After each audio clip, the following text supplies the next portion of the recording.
നമസ്കാരം. News and views ആരംഭിക്കുകയാണ്. Pegasus phone ചോർത്തൽ വിവാദത്തിൽ പ്രതികരണവുമായി പ്രതിരോധ മന്ത്രാലയം.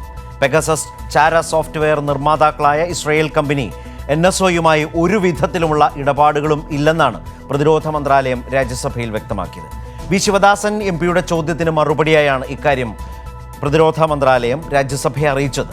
ഫോൺ ചോർത്തൽ വിഷയത്തിൽ പ്രതിപക്ഷ പ്രതിഷേധം തുടരുകയും സഭാ നടപടികൾ തുടർച്ചയായി തടസ്സപ്പെടുകയും ചെയ്യുന്നതിനിടെയാണ് പ്രതിരോധ മന്ത്രാലയത്തിൻ്റെ ഈ മറുപടി.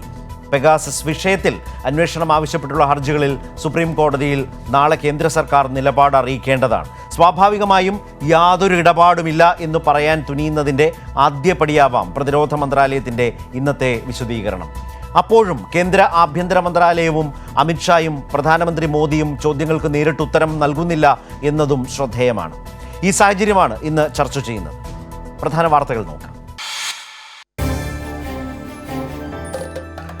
പെഗാസസ് ഫോൺ ചോർത്തലിൽ കേന്ദ്ര ആഭ്യന്തര മന്ത്രാലയത്തിന് മൗനം. NSOയുമായി ഇടപാടുകളില്ലെന്ന് പ്രതിരോധ മന്ത്രാലയത്തിന്റെ വിശദീകരണം. 15-ാം ദിവസവും പാർലമെന്റ് സ്തംഭിച്ചു. സുപ്രീം കോടതി മേൽനോട്ടത്തിൽ ജുഡീഷ്യൽ അന്വേഷണം വേണമെന്ന് സീതാറാം യെച്ചൂരി. സെപ്റ്റംബറിൽ CPIM-ന്റെ രാജ്യവ്യാപക പ്രക്ഷോഭം.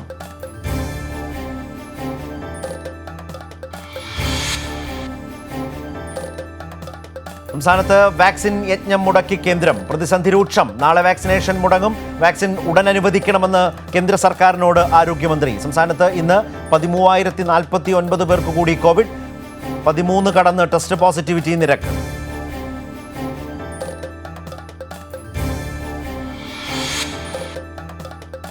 ലീഗ് നേതൃത്വത്തിൽ ഒറ്റപ്പെട്ടുപോയ കുഞ്ഞാലിക്കുട്ടിയുടെ പുതിയ നീക്കം. മൊയ്ൻ അലി തങ്ങളെ പരസ്യമായി തള്ളിപ്പറഞ്ഞ് കുഞ്ഞാലിക്കുട്ടി പക്ഷം വ്യക്തിവിരോധമല്ല, പാർട്ടിക്ക് വേണ്ടിയാണ് ഇടപെട്ടതെന്ന് മൊയ്ൻ അലിയുടെ മറുപടി. UDF-ൽ രൂപം കൊള്ളാൻ പോകുന്ന തർക്കത്തിന്റെ തുടക്കമെന്ന് വിജയരാഘവൻ.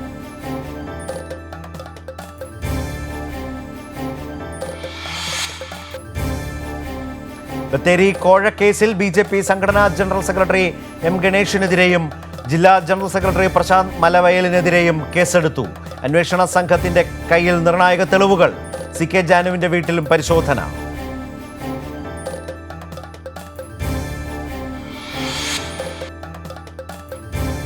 പുനഃസംഘടനയെ ചൊല്ലി കോൺഗ്രസിൽ തർക്കം രൂക്ഷം. ഭിന്നതയെ തുടർന്ന് K സുധാകരൻ പങ്കെടുക്കേണ്ടിയിരുന്ന യോഗം മാറ്റിവെച്ചു. ഭിന്നത DCC അധ്യക്ഷ പട്ടികയെ ചൊല്ലി. K സുധാകരൻ ഇന്ന് ദില്ലിയിലേക്ക്.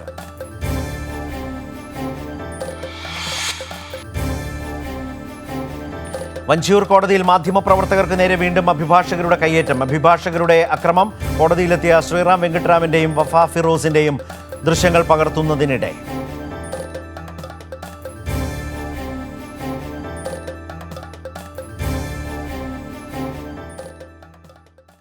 ഇന്ന് ചർച്ചയിൽ പങ്കെടുക്കുന്നത്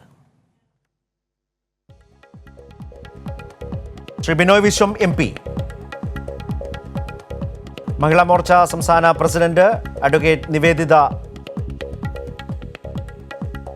രാഷ്ട്രീയ നിരീക്ഷകൻ ലാൽകുമാർ, നിയമവിദഗ്ധൻ അഡ്വക്കേറ്റ് നിഖിൽ നരേന്ദ്രൻ.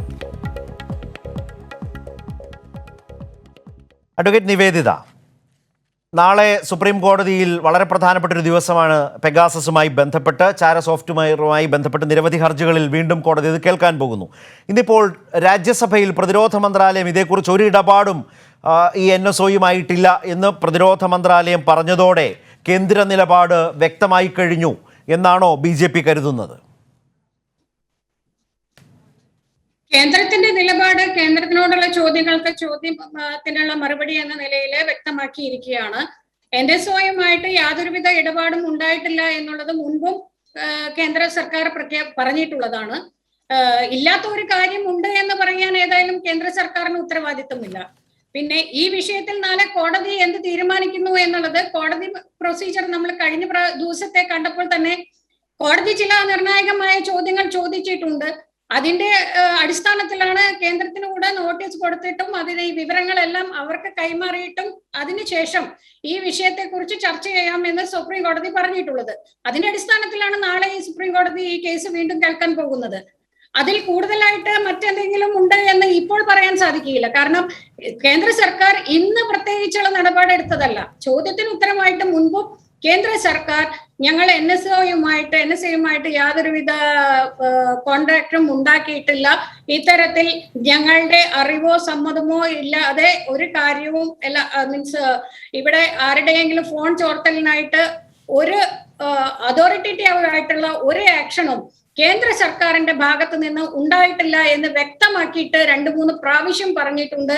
ഇന്ന് അത് പ്രതിരോധ മന്ത്രാലയം അത് കൃത്യമായിട്ട് വീണ്ടും ആവർത്തിച്ചു എന്ന് മാത്രമാണ് പറയാനുള്ളത്. ഇവിടെ അഡ്വക്കേറ്റ് നിവേദിത, ഇതിൽ പ്രധാനപ്പെട്ട കാര്യം നേരത്തെ പറഞ്ഞതല്ലേ എന്ന് താങ്കൾ പറയുമ്പോൾ അങ്ങനെ ഒരു ഫോൺ ചോർത്തലും നടന്നിട്ടില്ല എന്ന് വെളിപ്പെടുത്തി IT മന്ത്രി പറഞ്ഞ ദിവസമാണ് IT മന്ത്രിയുടെ ഫോണും ചോർത്തപ്പെട്ടു എന്ന നിലയിലുള്ള വിവരങ്ങൾ അതേ ദിവസം തന്നെ പുറത്തു വന്നത്. അതടക്കം ആശങ്കാജനകമായ മറ്റൊരു സാഹചര്യമാണ്. അപ്പോൾ പിന്നെ ആ വിശദീകരണത്തിന് എന്തുമാത്രം പ്രസക്തി എന്നുള്ളതാണ് ഒരു കാര്യം. ഒരു മന്ത്രാലയം എന്ന നിലയിൽ പ്രതിരോധ മന്ത്രാലയം ഇന്ന് കൂടുതൽ പറയാൻ എന്നെ അനുവദിക്കണം. അങ്ങനെയാണെങ്കിൽ അതുകൊണ്ടാണ് നിലയിലാണ് നേരത്തെ അതിനെ കുറിച്ച് മാത്രം പറഞ്ഞു നിർത്തിയത്. അതെ, അതുകൊണ്ടാണ് ഞാൻ ചോദിച്ചത്. താങ്കളോട് തന്നെയാണ് ചോദ്യം. പ്രതിരോധ മന്ത്രാലയം ഇന്ന് പറയുമ്പോൾ രഹസ്യാന്വേഷണ ഏജൻസികളെ അടക്കം നിയന്ത്രിക്കുന്ന ആഭ്യന്തര മന്ത്രാലയം മൗനം തുടരുന്നു. പ്രതിരോധ മന്ത്രാലയം പറയുന്നത് ഇത് ഇന്റർനാഷണലി ഒരു വിഷയം ഇസ്രായേൽ എന്ന് പറഞ്ഞ രാജ്യവുമായിട്ടുള്ള അവരുടെ സ്പൈവെയറിനെ കുറിച്ചാണ് നിങ്ങൾ ചർച്ച ചെയ്യുന്നത് എങ്കിൽ അതിനെക്കുറിച്ചുള്ള മറുപടി പ്രതിരോധ മന്ത്രാലയം പറഞ്ഞതിൽ എന്താ തെറ്റുള്ളത്? അതുകൂടാതെ ഇവിടെ വാർത്തയുടെ അടിസ്ഥാനത്തിൽ പെഗസസ് എന്നുള്ള പെഗസസ് ഇത് ഫോൺ ചോർത്തി എന്ന് പറയുമ്പോൾ ആംനസ്റ്റി ഇന്റർനാഷണലിലുള്ള വെളിപ്പെടുത്തലൂടെയാണ് ഇത് അറിഞ്ഞ എന്ന് പറയുന്നത് എങ്കിലും ഈ ആംനസ്റ്റി ഇന്റർനാഷണൽ പോലും അതിന്റെ നിലപാട് മാറ്റിയതായിട്ട് നിങ്ങൾ നിങ്ങൾക്കെല്ലാം വ്യക്തമായിട്ട് പോലും വീണ്ടും ഇതേ കാര്യം പറഞ്ഞ് ലോകസഭയെയും രാജ്യസഭയെയും പ്രവർത്തിക്കാൻ വിടാതെ ഇരിക്കുന്ന രാഷ്ട്രീയത്തെ കുറിച്ച് എനിക്ക് പറയാൻ ഒരുപാടുണ്ട്. അവിടെ ആംനസ്റ്റി ഇന്റർനാഷണൽ തന്നെ വ്യക്തമായി അതിൽ പറയുന്നുണ്ട് പൊട്ടൻഷ്യൽ ടാർഗറ്റ്സ് എന്ന്. യഥാർത്ഥത്തിൽ പൊട്ടൻഷ്യൽ ടാർഗറ്റ്സ് എന്ന് പറയുമ്പോൾ എന്താണ് ഉദ്ദേശിക്കുന്നത് എന്ന് വീണ്ടും കൃത്യമായിട്ട് ഒരു ട്വീറ്റിലൂടെ ഇവർ വ്യക്തമാക്കിയിട്ടുണ്ട്. ഇതിൽ ഞങ്ങൾ പറയുന്നു മൈറ്റ് ബി എന്നാണ്. ഇങ്ങനെ ഒരു മൈറ്റ് ബി എന്ന ഒരു സംഗതിയെ കുറിച്ച് അതും ആംനസ്റ്റി ഇന്റർനാഷണൽ പോലെയുള്ള ഒരു സംഘടന മൈറ്റ് ബി എന്ന് പറഞ്ഞപ്പോഴേക്കും ഇവിടെ ലോകസഭയെയും രാജ്യസഭയെയും ഇവിടെ നിശ്ചലമാക്കുവാനുള്ള ശ്രമം നടത്തിയത് എന്തിനെ എന്നുള്ളത് കോടതി പരിശോധിക്കട്ടെ, അത് പുറത്തു വരട്ടെ എന്ന് തന്നെയാണ് ഞങ്ങൾക്ക് പറയാനുള്ളത്. പിന്നെ പ്രതിരോധ മന്ത്രാലയം ചോദ്യത്തിന് ഉത്തരമായിട്ട് കാര്യങ്ങൾ പറഞ്ഞു. അതിലെന്താ തെറ്റുള്ളത്? ഇത് ഞങ്ങളുടെ നിലപാടായിട്ടല്ല, ഞങ്ങൾ സത്യസന്ധമായിട്ട് കാര്യങ്ങൾ അന്നേ പറഞ്ഞിട്ടുണ്ട്. ഇതിൽ ഞങ്ങൾക്കൊരു ബന്ധമില്ല കേന്ദ്ര സർക്കാരിനെ എന്ന് കേന്ദ്ര സർക്കാർ പറഞ്ഞിട്ടുണ്ട്. എന്ന് മാത്രമല്ല കേന്ദ്രത്തിനെ അവരുടെ വാക്കുകൾക്ക് വില കൽപ്പിക്കാതെ യാതൊരുവിധ അടിസ്ഥാനപരമായിട്ടുള്ള ഒരു തെളിവുകൾക്ക് ഒരു സാഹചര്യം പോലും ഉണ്ടാക്കാത്ത വിധം അവർക്ക് ഫോണുകൾ പോലും ഇത് കൊടുത്ത് FIR ഇടാനോ മറ്റും സൈബർ ക്രൈം എന്ന രീതിയിൽ ഒരു കേസ് ഫയൽ ചെയ്യാൻ പോലും യാതൊരു ശ്രമവും നടത്താതെ ലോകസഭയെയും രാജ്യസഭയെയും നിശ്ചലമാക്കിയ പ്രതിപക്ഷത്തിനെ കുറിച്ച് എന്താണ് പറയാനുള്ളത് എന്ന് കൂടുതൽ ചോദിക്കണോ? തീർച്ചയായും നമുക്ക് അതിലേക്ക് വരാം. അഡ്വക്കേറ്റ് നിവേദിത, ചോദ്യങ്ങൾ നിരവധിയായി ഉന്നയിച്ചുകൊണ്ട് കേന്ദ്ര സർക്കാർ ഇക്കാര്യത്തിൽ പൂർണ്ണമായും നിരപരാധികളാണ്, യാതൊരു തരത്തിലും സംശയിക്കേണ്ടതായില്ല എന്ന് അഡ്വക്കേറ്റ് നിവേദിത പറയുമ്പോൾ ഞാൻ മറ്റുള്ളവരിലേക്ക് കൂടി പോയി ചർച്ച നമുക്ക് തുടങ്ങി വെക്കാം. ഇവിടെ ലാല്, താങ്കളിലേക്ക് വരുമ്പോൾ അഡ്വക്കേറ്റ് നിവേദിത പ്രധാനമായി പറയുന്നത് പൊട്ടൻഷ്യൽ ടാർഗറ്റ്സ് മൈറ്റ് ബി എന്നൊക്കെ കണ്ടപ്പോഴേക്കും ഇവിടെ പ്രതിപക്ഷമാകെ വളരെ ഉറഞ്ഞുതുള്ളി എന്ന മട്ടിലാണ്. പക്ഷേ ഫോറൻസിക് ലാബിൽ പ്രൂവ് ചെയ്ത ഈ നിലയിൽ ചോർത്തപ്പെട്ടു എന്ന് ബോധ്യപ്പെട്ട ഫോണുകൾ വേറെയുമുണ്ട്. അതല്ലാത്തതിനെക്കുറിച്ചാണ് പൊട്ടൻഷ്യൽ ടാർഗറ്റ്സ്. കാരണം ഫോറൻസിക് ലാബിൽ പരിശോധിച്ച് ആ ഫോണുകൾ ആ നിലയിൽ സ്ഥിരീകരിക്കാത്ത എന്നാൽ ചോർത്തപ്പെട്ടു എന്നുള്ളിടത്താണ് പൊട്ടൻഷ്യൽ ടാർഗറ്റ്സ് ആയിട്ടും മൈറ്റ് ബി എന്ന നിലയിലും. അതേസമയം ബോധ്യപ്പെട്ട ഫോറൻസിക് ലാബിൻ്റെ റിപ്പോർട്ടിൽ ഈ ഫോണുകൾ ചോർത്തപ്പെട്ടു എന്ന് പറഞ്ഞ ഫോണുകൾ വേറെയുമുണ്ട്. അതൊരു ഭാഗം. രണ്ടാമത്തെ ഭാഗം, ഇവിടെ ഇപ്പോൾ പ്രതിരോധ മന്ത്രാലയം വിശദീകരണം നൽകിയതിലെല്ലാം ആയില്ലേ എന്ന് BJP ചോദിക്കുമ്പോൾ ഇതേ സർക്കാരിൻ്റെ തന്നെ ഒരു മന്ത്രാലയം, അതിൻ്റെ വിശദാംശങ്ങൾക്ക് നമുക്ക് പിന്നാലെ വരാം, മറ്റൊരു മന്ത്രാലയം ഈ ചോദ്യങ്ങൾക്കുള്ള മറുപടി ഉൾപ്പെടുത്തരുത് എന്ന് പറഞ്ഞതും ഇതേ പാർലമെൻറ്റിലാണ്. പെഗാസസുമായി ബന്ധപ്പെട്ട ചോദ്യം ചെന്നപ്പോൾ ആ ചോദ്യങ്ങൾ ഉൾപ്പെടുത്തരുത്, മറുപടി പറയുന്ന ലിസ്റ്റിൽ അത് ഉണ്ടാവരുത് എന്ന നിർദ്ദേശം രാജ്യസഭാ സെക്രട്ടേറിയറ്റിന് കൊടുത്തിട്ടുണ്ട് ആഭ്യന്തര മന്ത്രാലയം എന്നുള്ള വാർത്തയും മുൻപ് പുറത്തു വന്നിരുന്നു. എന്നാലും പ്രതിരോധ മന്ത്രാലയം എന്ന് പറഞ്ഞല്ലോ ലാൽകുമാർ, NSOയുമായി ഒരു ഇടപാടും ഞങ്ങൾക്കില്ല, കേന്ദ്ര സർക്കാർ ക്ലീൻ. അതാണ് അഡ്വക്കേറ്റ് നിവേദിത തുടങ്ങി വെച്ചത്. ഇവിടെ നമ്മൾ മനസ്സിലാക്കേണ്ട കുറെ കാര്യങ്ങളുണ്ട്. കാര്യം BJPയുടെ സംസ്ഥാനത്തെ വക്താക്കൾക്കാർക്കെങ്കിലും ഇതിനകത്ത് കൃത്യമായ വളരെ അസർട്ടീവായിട്ടുള്ളൊരു നിലപാട് പറയാൻ പറ്റുമോ എന്നുള്ളൊരു സംശയം എനിക്കുണ്ട്. കാരണം പാർലമെന്റില് ഇതുമായി ബന്ധപ്പെട്ട ആദ്യം സ്റ്റേറ്റ്മെന്റ് പറഞ്ഞത് അശ്വിനി കുമാറാണ്. അദ്ദേഹം പറഞ്ഞ് നാക്ക് വായിലോട്ടിട്ട് കുറച്ച് കഴിഞ്ഞപ്പോഴത്തേനും നമുക്ക് മനസ്സിലായി അദ്ദേഹത്തിന്റെ ഫോണും കോംപ്രമൈസ് ചെയ്യപ്പെട്ടു. അപ്പം കേന്ദ്ര മന്ത്രിയായിരിക്കുന്ന ഒരാളുടെ ഫോൺ കോംപ്രമൈസ് ചെയ്യപ്പെട്ടു എങ്കിൽ ഏത് സോഴ്സിൽ നിന്നായിരിക്കാം അത് കോംപ്രമൈസ് ചെയ്യപ്പെട്ടിട്ടുള്ളത്? ഞാൻ പറഞ്ഞത് ഇദ്ദേഹം ഒരു ടാർഗറ്റ് ലൊക്കേഷൻ ആണ് എങ്കിൽ അദ്ദേഹത്തിനെക്കാട്ടിലും ശക്തിയുള്ള ഒരാൾക്ക് വേണ്ടിയോ ആളോ ആയിരിക്കുമല്ലോ അത് ചോർത്തിയിരിക്കുന്നത്. അതാണ് എനിക്ക് ആദ്യം പറയാനുള്ളത്. അപ്പൊ അങ്ങനെ ഇരിക്കുമ്പോൾ ഇവിടെ ഒരു നിലപാട് പറയാൻ പറ്റുമോ? വളരെ ദൃഢതയോടുകൂടി അസർട്ടീവായിട്ടൊരു നിലപാട് ഇവിടെ ഉള്ളവർക്ക് പറയാൻ പറ്റുമോ എന്നുള്ള കാര്യത്തിൽ എനിക്ക് സംശയമുണ്ട്. അത് ഞാൻ മേഡത്തിന് ആ കാര്യത്തിൽ ഒരു ലീവേ കൊടുക്കുന്നുണ്ട്. ഇവിടെ നോക്കൂ, ഇവര് ഇന്ന് ഡിഫൻസ് മിനിസ്ട്രി പറഞ്ഞിരിക്കുന്നത് ഈ പറയുന്ന ഒരു കാര്യവും കോംപ്രമൈസ് ചെയ്യപ്പെട്ടിട്ടില്ല എന്നുള്ളതാണ്. പക്ഷേ ആംനസ്റ്റിയുടെ തന്നെ ഫോറൻസിക് റിപ്പോർട്ട് അങ്ങനല്ല പറയുന്നത്. ഇതല്ല വേണ്ട, ഇവര് പറയുന്നത്, ഈ ഡിഫൻസ് മിനിസ്ട്രി പറയുന്നത് നമുക്ക് വളരെ സീരിയസ് ആയിട്ട് തന്നെ എടുക്കാം. എനിക്ക് തീരെ വിശ്വാസമില്ലാത്ത ആൾക്കാരാണ്. കാര്യം വെച്ച് കഴിഞ്ഞാൽ ഈ പറയുന്ന ഇതുപോലൊരു മന്ത്രിയും മന്ത്രിയുടെ സെക്രട്ടറിയും ആണല്ലോ ഡിഫൻസ് മിനിസ്ട്രിയിലെ സ്റ്റേറ്റ്മെന്റ് പറയുന്നത്. അതുപോലൊരു മന്ത്രി പാർലമെന്റിൽ ലോക്സഭയിൽ പറഞ്ഞ സ്റ്റേറ്റ്മെന്റാണ് ഞാൻ നേരത്തെ പറഞ്ഞത്. അപ്പം എത്രത്തോളം അദ്ദേഹത്തിനെ ഇവര് ചീന്തിയിട്ടുണ്ടെന്നുള്ളതാണ് ഞാൻ ആദ്യം പറഞ്ഞത്. ഒന്നതോടെ പിന്നെ ബഹുമാനപ്പെട്ട കോടതിയുടെ ജസ്റ്റിസുമാരെ വരെ അവരുടെയൊക്കെ ഫോൺ കോംപ്രമൈസ് ചെയ്യപ്പെടുന്നു. നിങ്ങൾ ആ ആൾക്കാരെ നോക്കിയാൽ മനസ്സിലാകും വളരെ കാൽക്കുലേറ്റഡ് ആയിട്ട് കാര്യങ്ങൾ ചെയ്തിരിക്കുന്ന പോലാണ് എനിക്ക് പെട്ടെന്ന് കണ്ടാ തോന്നുന്നത്. കാര്യം എൻറാം എന്നൊക്കെ പറഞ്ഞാൽ ഏറ്റവും വലിയ മോഡി വിമർശകനാണ്. അപ്പൊ അല്ലെങ്കിൽ ഈ സർക്കാരിന്റെ വിമർശകനാണ്. അങ്ങനെയുള്ള അവരുടെയാണ് ഫോൺ കോംപ്രമൈസ് ചെയ്യപ്പെട്ടിട്ട് രഞ്ജൻ ഗൊഗോയുടെ ഫോൺ കോംപ്രമൈസ് ചെയ്യപ്പെട്ടിട്ടിരിക്കുന്നു നമ്മൾ മനസ്സിലാക്കുന്നു. ഇങ്ങനെയുള്ള ആൾക്കാരുടെ ഫോൺ കോംപ്രമൈസ് ചെയ്തു എന്ന് പറഞ്ഞാൽ യഥാർത്ഥത്തിൽ ജനാധിപത്യത്തിന് വലിയ ഒരു മൂല്യച്യുതി ഉണ്ടായിട്ടുണ്ടെന്നുള്ളതാണ് നമ്മൾ മനസ്സിലാക്കേണ്ടത്. രണ്ട് ചോദ്യങ്ങളാണ് നമുക്ക് ചോദിക്കാനുള്ളത്. നമുക്ക് നമ്മളോട് തന്നെ ചോദിക്കാം, ഇത് ഇന്ത്യക്കകത്തു നിന്നുള്ളതാണോ?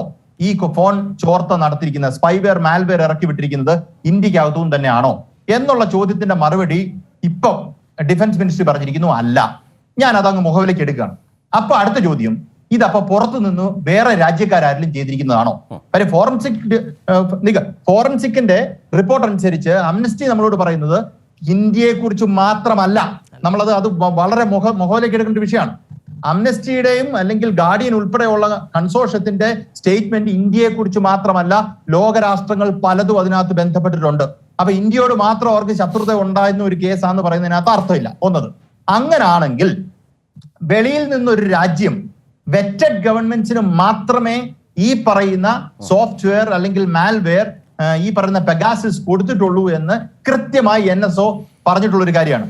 അങ്ങനാണെങ്കിൽ വേറെ ഏതോ ഒരു രാജ്യം നമ്മുടെ സോവറിനിറ്റി ബ്രീച്ച് ചെയ്ത്, പരമാധികാരം ബ്രീച്ച് ചെയ്ത്, നമ്മുടെ ഇവിടുത്തെ സുപ്രീം കോടതി ചീഫ് ജസ്റ്റിസിന്റെയും നമ്മുടെ മന്ത്രിയുടെയും അല്ലെങ്കിൽ എൻറാമിനെ പോലുള്ള മാധ്യമപ്രവർത്തകരുടെയും അല്ലെ ബാക്കിയുള്ള മാധ്യമപ്രവർത്തകരുടെയും ഒക്കെ എടുത്തിട്ട് കൊണ്ടുപോകുന്നത് യഥാർത്ഥത്തിൽ നമ്മുടെ പരമാധികാരത്തെ ബ്രീച്ച് ചെയ്യുന്ന ഒരു വിഷയമല്ലേ? അങ്ങനെ പരമാധികാരത്തെ ബ്രീച്ച് ചെയ്യുന്ന ഒരു വിഷയത്തിൽ ഒരു JPC അന്വേഷണം പ്രഖ്യാപിക്കാൻ എന്താണ് ഇവർക്ക് മടി? കാര്യം JPC അന്വേഷണം പ്രഖ്യാപിക്കുകയാണെങ്കിൽ നമുക്ക് അന്വേഷിക്കാം, നിങ്ങൾ ഈ ഡിഫൻസ് മിനിസ്ട്രി പറഞ്ഞതും ശരിയാണോ എന്ന് നമുക്ക് ജനങ്ങൾക്കൊന്ന് ബോധ്യപ്പെടണമല്ലോ. ഡിഫൻസ് മിനിസ്ട്രി പറഞ്ഞാൽ മാത്രം ബോധ്യമാകില്ല. കാര്യം ഈ പറയുന്ന കാര്യം ഇവരെ ചെയ്തിട്ടില്ല എങ്കിൽ, ഇവരിത് വാങ്ങിച്ചിട്ടില്ല എങ്കിൽ പുറത്തു നിന്നൊരു അറ്റാക്ക് ഉണ്ട്. അത് നമ്മുടെ പൗരൻ എന്ന് പറയുന്ന രീതിയിൽ ഈ വി ദ പീപ്പിൾ ഓഫ് ഇന്ത്യയുടെ ഭാഗമായി നിൽക്കുന്ന എനിക്ക് എന്റെ രാജ്യത്തിന്റെ പരമാധികാരം ബ്രീച്ച് ചെയ്യപ്പെട്ടിട്ടുണ്ടെങ്കിൽ അതിനെക്കുറിച്ച് അറിയാൻ ഉത്തരവാദിത്തപ്പെട്ട ഏജൻസി അന്വേഷിച്ച് മറുപടി പറയണം. ഇപ്പൊ സുപ്രീം കോടതിയിലേക്ക് നാളെ പോകുന്നു. സുപ്രീം കോടതിയുടെ വിധിക്ക് കാത്തു നിൽക്കാതെ ഇവർക്ക് എന്തുകൊണ്ട് ഒരു തീരുമാനം എടുത്തുകൂടാ? ഇന്ത്യയുടെ പരമാധികാരത്തെ കുറിച്ച് പ്രൊട്ടക്ട് ചെയ്യാൻ ഇവരുടെ റെസ്പോൺസിബിലിറ്റി എന്താണ്? അടുത്ത മൂന്നാമത്തെ ഒരു ചോദ്യം ഞാൻ ചോദിച്ചു തീർത്താം. ഇങ്ങനെ ഈ പറയുന്ന വെളിയിൽ നിന്നൊരു ഏജൻസിയോ ഗവൺമെന്റോ വെറ്റഡ് ഏതെങ്കിലും ഒരു ഗവൺമെന്റ് ആണ് എങ്കിൽ അവരെന്തിനായിരിക്കും എൻറാമിന്റെയും ഈ ഇന്ത്യയിലെ 40 മാധ്യമ പ്രവർത്തകരുടെ ഒക്കെ 60 മാധ്യമ പ്രവർത്തകരുടെ ഒക്കെ ഡീറ്റെയിൽസ് എടുക്കുന്നത് എനിക്ക് മനസ്സിലായില്ല, സത്യം പറയാം. ഇപ്പൊ രാഹുൽ ഗാന്ധിയുടെ, പ്രിയങ്ക ഗാന്ധിയുടെ ഒക്കെ ഡീറ്റെയിൽസ് ഫോണിൽ നിന്ന് ഡീറ്റെയിൽസ് കിട്ടിയിട്ട് വേറെ ഏതെങ്കിലും ഒരു രാജ്യത്തിന് എന്തെങ്കിലും പ്രയോജനം ഉണ്ടെന്ന് എനിക്ക് തോന്നുന്നില്ല. അത് ഇപ്പൊ എന്താ അതിനകത്ത് ഗുണമെന്ന് എനിക്കറിയില്ല. ലീക്ക് ചെയ്യുകയാണെങ്കിൽ അല്ലെങ്കിൽ ഇങ്ങനൊരു വളരെ സഫിസ്റ്റിക്കേറ്റഡ് ആയിട്ടുള്ള ഒരു മാൽവെയർ ഉണ്ടാക്കുകയാണെങ്കിൽ അവർക്ക് മോഡിയുടെയോ അമിത്ഷായുടെയോ ബാക്കിയുള്ളവരുടെയോ ഒക്കെ കൂടെ പിടിച്ചുകൂടെ? ഇന്ത്യയുടെ സ്ട്രാറ്റജിക് ഡിസിഷനുകൾ അറിയാൻ കൃത്യമായി അവർക്ക് മനസ്സിലാക്കാൻ കഴിയുമല്ലോ. അപ്പൊ ഇത് അവിടെ നമ്മൾ അങ്ങനെ ആംഗിളിൽ ചിന്തിക്കുമ്പോൾ നമ്മൾ പെട്ടെന്ന് സംശയിക്കും ഇതൊരു ഇന്റേണൽ വർക്കാണോ എന്ന്. അപ്പൊ ആ സംശയം ദൂരീകരിക്കേണ്ട ബാധ്യത ഇന്ത്യ ഭരിക്കുന്ന ഗവൺമെന്റുകൾക്കുണ്ട്, ഗവൺമെന്റിനുണ്ട്. ആ ഗവൺമെന്റ് റെസ്പോൺസിബിൾ ആയിട്ട് ഒരു JPC അന്വേഷണത്തിലേക്ക് വരണം. അല്ല എങ്കിൽ നിങ്ങളുടെ കൈകൾ ശുദ്ധമല്ല. ഡിഫൻസ് മിനിസ്ട്രി എന്ന് പറയുന്നത് ഇവിടെ ആരും വിശ്വസിക്കാൻ തയ്യാറല്ല. കാര്യം നേരത്തെ IT മിനിസ്റ്റർ പറഞ്ഞു കഴിഞ്ഞ് അദ്ദേഹം നാക്കെടുത്ത് വായിലോട്ട് ഇട്ടപ്പോഴത്തേന് അദ്ദേഹത്തിന്റെ പേര് ഇതിനകത്ത് വന്നു, അദ്ദേഹം ലിസ്റ്റിലുണ്ടെന്ന്. നിങ്ങളുടെ എക്സിക്യൂട്ടീവിൽ നിൽക്കുന്നവർ മാത്രമല്ല ഇവിടുത്തെ പ്രശ്നം, അത് ജുഡീഷ്യറിയിലേക്ക് പോയിട്ടുണ്ട് എന്ന് പറയുന്നത് ചെറിയ കാര്യമല്ല. ഇൻഡിപെൻഡന്റ് ജുഡീഷ്യറി എന്ന് പറയുന്നത് നമ്മുടെ ബേസിക് സ്ട്രക്ചറിന്റെ ഭാഗമാണ്. അത് കോംപ്രമൈസ് ചെയ്യപ്പെട്ടിട്ടുണ്ടെങ്കിൽ യഥാർത്ഥത്തിൽ ഇവിടുത്തെ ജഡ്ജിമാരെ ഇൻസെക്യൂർ ആകും. അവർക്ക് ഇൻഡിപെൻഡന്റ് ഇംപാർഷ്യൽ ജഡ്ജ്മെന്റ്സ് ഇടേണ്ട ഒരു സാഹചര്യം ഉണ്ടാക്കേണ്ടത് ജനാധിപത്യ ഇന്ത്യയുടെ ദൗത്യമാണ്. അതിന് ഇവിടെ ഇൻവെസ്റ്റിഗേഷൻ നടത്താനുള്ള ഏജൻസി എന്ന് പറയുന്നത് അത് സ്റ്റേറ്റിന്റെ കയ്യിലിരിക്കുന്നതാണ്. സുപ്രീം കോടതി അതിനകത്ത് കാര്യക്ഷമമായി ഇടപെട്ട് ഇവരോട് അന്വേഷണം പ്രഖ്യാപിക്കാൻ പറയുമെന്ന് ഞാൻ വിശ്വസിക്കുന്നു. അത് നമുക്ക് കാത്തിരിക്കാം. ഇതൊന്നും കാത്തിരിക്കാതെ ഇന്ത്യയുടെ പരമാധികാരത്തെ ആരേലും ഒന്ന് ഇവരല്ലേ ദേശീയത എല്ലാ കൂട്ടിന് തേങ്ങ വെക്കുന്ന പോലെ പറയുന്നത്. അങ്ങനെ ഒരു സാഹചര്യത്തിൽ ഇന്ത്യയുടെ പരമാധികാരം ആരേലും പാകിസ്ഥാൻകാരനോ വല്ലോ ആണെങ്കിലോ, നമ്മുടെ പാകിസ്ഥാൻകാരനൊക്കെ ആണെങ്കിൽ നമ്മൾ പെട്ടുപോയില്ലേ. അപ്പൊ അങ്ങനെ പാകിസ്ഥാൻകാരനാണോ എന്നൊന്ന് അറിയാനെങ്കിലും, നമ്മുടെ നാടിനെ നശിപ്പിക്കാൻ ചില ആൾക്കാർ പുറത്തുനിന്ന് വരുന്നുണ്ടോ എന്ന് അറിയാനെങ്കിലും ബഹുമാനപ്പെട്ട പ്രധാനമന്ത്രി ഒരു അന്വേഷണം പ്രഖ്യാപിക്കണമെന്നാണ് ഞാൻ പറയുന്നത്. അന്വേഷണം എങ്ങനെ പോകുന്നു എന്ന് നമുക്കൊന്ന് കാണാം. റൈറ്റ്. ഏതായാലും ലാല് വളരെ തന്ത്രപരമായുള്ള ഒരു നിരീക്ഷണം തന്നെ അക്കാര്യത്തിൽ നടത്തിയിരിക്കുന്നു. സംഘ് പരിവാറിൻ്റെ ഇക്കാര്യത്തിലുള്ള, കേന്ദ്ര സർക്കാരിൻ്റെ ഇക്കാര്യത്തിലുള്ള നിലപാടുകളിലെ അല്ലെങ്കിൽ നിലപാടില്ലായ്മയിലെ, തുറന്നു പറയാത്തതിലെ പിശകുകളും വ്യത്യസ്ത സാഹചര്യങ്ങളും ചൂണ്ടിക്കാട്ടുന്നു. ഏതായാലും ശത്രുരാജ്യങ്ങളാണ് ഇതിന് പിന്നിൽ എങ്കിൽ അത് അന്വേഷിക്കണ്ടേ? അങ്ങനെ വന്നാൽ അത് ഗൗരവമുള്ളതല്ലേ? ചോർത്തൽ നടന്നിട്ടില്ല എന്ന് കേന്ദ്ര സർക്കാർ വിശ്വസിക്കുന്നു എങ്കിൽ, എന്നിട്ടും ചോർത്തൽ നടന്നിട്ടുണ്ട് എന്ന ആരോപണവും അതിന് ശാസ്ത്രീയമായ പല സാഹചര്യങ്ങളും നിൽക്കുന്നുവെങ്കിൽ അത് അന്വേഷിക്കണ്ടേ? അതുപോലെ തന്നെ ഈ ചോർത്തപ്പെട്ടവരുടെ മുഴുവൻ ലിസ്റ്റ് പരിശോധിച്ചാൽ ആർക്കാണ് ഇവരുടെ ഫോൺ വിവരങ്ങൾ ചോർത്തിയാൽ താല്പര്യമുണ്ടാവുക എന്നുള്ളിടത്ത്, ഗുണഭോക്താക്കൾ ആര് എന്ന് നോക്കുന്നിടത്ത് കേന്ദ്ര സർക്കാർ മറ്റൊരു തരത്തിൽ അപകടത്തിൽപ്പെട്ടു നിൽക്കുന്നു. ഈ നിലപാട് പരസ്യമായി എടുത്തൊരു അന്വേഷണത്തിലേക്ക് പോകാതിരിക്കുന്നതിൻ്റെ ഒരു പ്രധാനപ്പെട്ട കാര്യം ഇതുകൂടിയാണ് എന്നൊക്കെയാണ് ലാല് പ്രാഥമികമായി പറഞ്ഞു വെച്ചത്. ഞാൻ വിചാരിക്കുന്നത് ശ്രീ ബിനോയ് വിശ്വം MP കൂടി ചർച്ചയിലേക്ക് വന്നിട്ടുണ്ട്. ശ്രീ ബിനോയ് വിശ്വം, ഞാൻ ഓർക്കുന്നു നേരത്തെ ഇപ്പോൾ ഈ ചർച്ചയിലുള്ളവരെ, താങ്കൾക്കൊപ്പം ഈ ചർച്ചയിൽ പങ്കെടുക്കുന്നവരെ കൂടി ഒന്ന് പരിചയപ്പെടുത്താം. അഡ്വക്കേറ്റ് നിവേദിതയാണ് BJP പ്രതിനിധീകരിച്ച് ചർച്ചയിൽ പങ്കെടുക്കുന്നത്, മഹിളാ മോർച്ചയുടെ സംസ്ഥാന അധ്യക്ഷയാണ്. അതുപോലെ തന്നെ രാഷ്ട്രീയ നിരീക്ഷകൻ ലാൽകുമാർ ഉണ്ട്. അതുപോലെ സൈബർ വിദഗ്ധനായിട്ടുള്ള അഡ്വക്കേറ്റ് നിഖിൽ നരേന്ദ്രനുണ്ട്. ശ്രീ ബിനോയ് വിശ്വം, ഇന്നിപ്പോൾ പ്രതിരോധ മന്ത്രാലയം മറുപടി പറഞ്ഞിട്ടുണ്ട്. ആ പ്രതിരോധ മന്ത്രാലയത്തിൻ്റെ മറുപടി എന്ന് പറയുന്നത് വി ശിവദാസൻ MPയുടെ ചോദ്യത്തിനാണ്. അതിലൊരു ചോദ്യം NSOയുമായി, പെഗാസസ് സോഫ്റ്റ്വെയറിൻ്റെ ഉടമസ്ഥതയുള്ള NSOയുമായിട്ടുള്ള എന്തെങ്കിലും തരത്തിലുള്ള ഇടപാടുണ്ടോ എന്ന് ചോദിക്കുന്നിടത്താണ് ഒരു മറുപടി പ്രതിരോധ മന്ത്രാലയം പറഞ്ഞത്. അതേസമയം കുറച്ച് ദിവസങ്ങൾക്ക് മുമ്പ് വന്ന ഒരു പ്രധാനപ്പെട്ട വിവരമുണ്ട്. താങ്കളുടെ ചോദ്യം, രാജ്യസഭയിൽ ഉന്നയിക്കാനിരിക്കുന്ന ചോദ്യം തടയണമെന്ന് കേന്ദ്ര സർക്കാർ രാജ്യസഭാ സെക്രട്ടേറിയറ്റിനോട് ആവശ്യപ്പെട്ടു എന്നാണ്. രാജ്യസഭാ ഷെഡ്യൂളിൽ ഓഗസ്റ്റ് 12-ന് ഉൾപ്പെടുത്തിയ ചോദ്യം, താങ്കളുടെ ചോദ്യം, അങ്ങയുടെ ചോദ്യം നീക്കാനാണ് അസാധാരണ നീക്കത്തിലൂടെ കേന്ദ്രം ആവശ്യപ്പെട്ടിരിക്കുന്നത്. ഇസ്രായേൽ സർക്കാരിൻ്റെ സൈബർ സെക്യൂരിറ്റി സ്ഥാപനമായ NSO ഗ്രൂപ്പുമായി ഏതെങ്കിലും തരത്തിലുള്ള കരാറിൽ ഏർപ്പെട്ടിട്ടുണ്ടോ, ഉണ്ടെങ്കിൽ അവയുടെ വിശദാംശങ്ങൾ എന്താണ് എന്ന ചോദ്യത്തിനാണ് അന്ന് അനുമതി തേടിയിരുന്നത്. വിദേശ രാജ്യങ്ങളുമായി ഇന്ത്യ ഏർപ്പെട്ടിട്ടുള്ള ധാരണാപത്രങ്ങളുടെ എണ്ണമെത്ര, അവയിൽ സൈബർ സെക്യൂരിറ്റിയിലൂടെ ഭീകരപ്രവർത്തനം തടയാനുണ്ടാക്കിയ ധാരണാപത്രങ്ങളുടെ വിശദാംശങ്ങൾ എന്നിവയെല്ലാം ആ ചോദ്യത്തിലുണ്ടായിരുന്നു. അനൗദ്യോഗികമായാണ് ഇക്കാര്യം ബിനോയ് വിശ്വത്തെ രാജ്യസഭാ സെക്രട്ടേറിയറ്റ് പിന്നീട് അറിയിച്ചത് എന്നും അന്ന് വന്ന വാർത്തകളിലുണ്ടായിരുന്നു. ഈ നീക്കം അന്ന് നടത്തിയത് അങ്ങനെയാണെങ്കിൽ കേന്ദ്ര ആഭ്യന്തര മന്ത്രാലയമായിരിക്കണം, കേന്ദ്ര സർക്കാരിൻ്റെ പൊതുധാരണയോ തീരുമാനമോ ആയിരിക്കണം. പക്ഷേ ഇന്നിപ്പോൾ പ്രതിരോധ മന്ത്രാലയം ചുരുക്കം വാക്കുകളിൽ NSOയുമായി ഒരു ഇടപാടുമില്ല എന്ന് പറയുകയും ചെയ്തു. നാളെ കോടതിയിൽ ഈ കേസ് വീണ്ടും വരാൻ പോകുന്നു. പ്രതിരോധ മന്ത്രാലയം ഇന്ന് പറയുന്നതോടെ പ്രതിപക്ഷത്തിൻ്റെ പ്രധാനപ്പെട്ട ചോദ്യത്തിനുള്ള ഉത്തരമായോ? ഇല്ലല്ലോ. ഏതെങ്കിലും മന്ത്രാലയത്തിന്റെ ഉത്തരം കൊണ്ട് കാര്യം തീരുന്നില്ലല്ലോ. ഇവിടെ ഒരു ഗവൺമെന്റ് ഇല്ല. എന്താണ് ആ സർക്കാരിന്റെ കടമ? എന്താണ് ഈ നാടിന്റെ, ഇവിടുത്തെ പൗരന്റെ ഏറ്റവും മൗലികമായ അവകാശമായ പ്രൈവസി സൂക്ഷിക്കുന്ന കാര്യത്തിൽ, സംരക്ഷിക്കുന്ന കാര്യത്തിൽ സർക്കാരിന്റെ പങ്കെന്താണ്? സർക്കാർ എങ്ങനെയാണ് ഈ നാടിന്റെ ഏറ്റവും വലിയ അവകാശമായി നമ്മളെല്ലാവരെയും കാണുന്ന ഡാറ്റ പ്രൊട്ടക്ഷനെ കാണുന്നത്, സ്വകാര്യതയെ കാണുന്നത്? ഇവിടെ ആരാണ് സുരക്ഷിതം?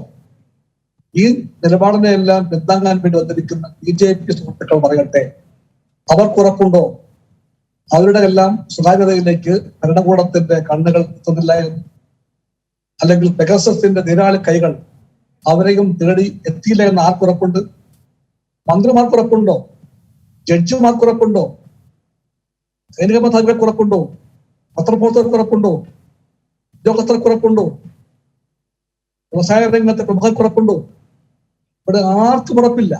ഇന്ത്യയിൽ ജീവിക്കുന്ന ഏത് പൗരന്റെ പേരും മന്ത്രിമാരടക്കമുള്ള പൗരന്റെ പേരും സർക്കാരിന്റെ കണ്ണുകൾ എത്തിക്കഴിഞ്ഞിട്ടുണ്ടെന്ന് ഈ രാജ്യം വിശ്വസിക്കാൻ കാരണങ്ങളുണ്ട്. എത്രയോ കാലമായിട്ട് ഇതിനെപ്പറ്റിയുള്ള ചർച്ച അന്തരീക്ഷത്തിലുണ്ട്. ഡേറ്റ പ്രൊട്ടക്ഷനെ പറ്റിയുള്ള സംവാദങ്ങളിലെല്ലാം ഗവൺമെന്റ് പറയുന്നു ഡേറ്റ സംരക്ഷിക്കാൻ സർക്കാർ ബാധ്യസ്ഥമാണ്. പക്ഷേ സർക്കാർ ബാധ്യസ്ഥമാണ്. ആധാർ സംഭവത്തിന്റെ കാര്യത്തിൽ കോടതിയിൽ പോയ ഒരു പൗരനാണ്. അതുപോലെ തന്നെ WhatsApp payment, Google payment, Amazon payment, ഇതൊക്കെല്ലാം വേണ്ടി യൂണിഫൈഡ് പേയ്മെന്റ് ഇന്റർഫേസ് UPI രംഗത്തിറങ്ങിയപ്പോൾ അവർക്ക് ലഭിക്കുന്ന ഇന്ത്യൻ പൗരന്മാരുടെ ഡാറ്റ സംബന്ധിച്ച് അക്കൗണ്ട് സംബന്ധിച്ച ഡീറ്റെയിൽസ് എല്ലാം ഇന്ത്യയിൽ സൂക്ഷിക്കാൻ വേണ്ടിയുള്ള ഉത്തരവുണ്ടായത് RBI 2018 ഏപ്രിൽ ഉത്തരവാണ്. ആ ഉത്തരവ് പാലിക്കാൻ സമ്മതിക്കുന്നു ഈ പറയുന്ന വാട്സപ്പും കൂട്ടരുമെല്ലാം.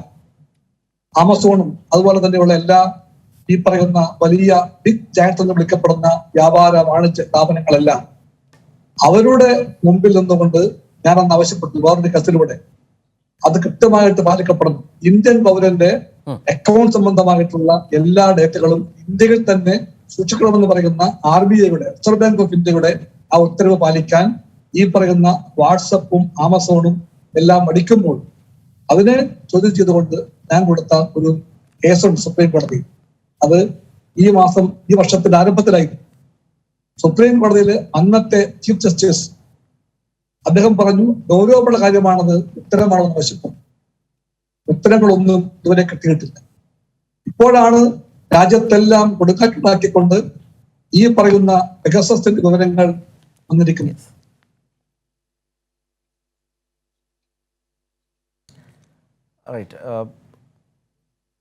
ശ്രീ ബിനോയ് എന്തോ ചില തകരാറ് താങ്കളോട് നിന്ന് സംസാരിക്കുന്നത് കേൾക്കാനാവുന്നില്ല. എനിക്കൊന്ന് റേഞ്ചിൽ സംഭവിച്ച പ്രോബ്ലം ആണെന്ന് തോന്നുന്നു. എങ്കിൽ പൂർത്തിയായിക്കോളൂ സർ, കേൾക്കാം. പെഗസസിന്റെ ഈ കാര്യം അന്നത്തെ 2020 ഒക്ടോബറിൽ തന്നെ കോടതിയിൽ പരാമർശിക്കപ്പെട്ട കാര്യമാണ്. സുപ്രീം കോടതിയിലെ ചീഫ് ജസ്റ്റിസ് അതേപ്പറ്റി ഒന്ന് ചോദ്യം ഉന്നയിച്ചതാണ്. പക്ഷെ അതും മൂടിവെക്കാൻ പറ്റി. ഇന്നിപ്പോൾ ആർക്കും മൂടിവെക്കാനാകാത്ത വിധം സുപ്രീം കോടതിക്കും രാജ്യത്തിനും പാർലമെന്റിനും ഭരണക്കാർക്കും ആർക്കും മൂടിവെക്കാനാകാത്ത വിധം പെഗസസ് നമ്മുടെ എല്ലാം ജീവിതങ്ങളിലുണ്ട്. ഈ ചുറ്റുപാടിൽ സർക്കാരിന്റെ കയ്യിൽ കളങ്കമില്ല എങ്കിൽ, അത് പൂർണ്ണമായിട്ടും സത്യത്തെ മാനിക്കുന്നുവെങ്കിൽ അവരെന്തുകൊണ്ടാണ് സത്യം പറയാൻ പഠിക്കുന്നത്? എന്താണ് പ്രധാനമന്ത്രിയോ ആഭ്യന്തരമന്ത്രിയോ പാർലമെന്റിൽ വന്ന് അതേപ്പറ്റി നിലപാട് പറയാൻ പഠിക്കുന്നത്? എന്തുകൊണ്ടാണ് സർക്കാരിന്റെ ഒരു വകുപ്പിന് പകരം സർക്കാർ തന്നെ പറയട്ടെ പെഗസസുമായി ഞങ്ങൾക്ക് ബന്ധമില്ല, പെഗസസ് പറയുന്നു, NSO പറയുന്നു, ഞങ്ങൾക്ക് ഉള്ള എല്ലാ ഇടപാടും. ശ്രീ ബിനോയ്, ഞാൻ താങ്കളിലേക്ക് വരാം. താങ്കൾ പറയുന്ന കാര്യം ഇതാണ്: പ്രതിരോധ മന്ത്രാലയത്തിനപ്പുറം പ്രതിപക്ഷം പ്രധാനമന്ത്രി തന്നെ ഇക്കാര്യത്തിൽ മുഖ്യമായി വിശദീകരണം നൽകണം, ആഭ്യന്തര മന്ത്രാലയം വിശദീകരണം നൽകണം.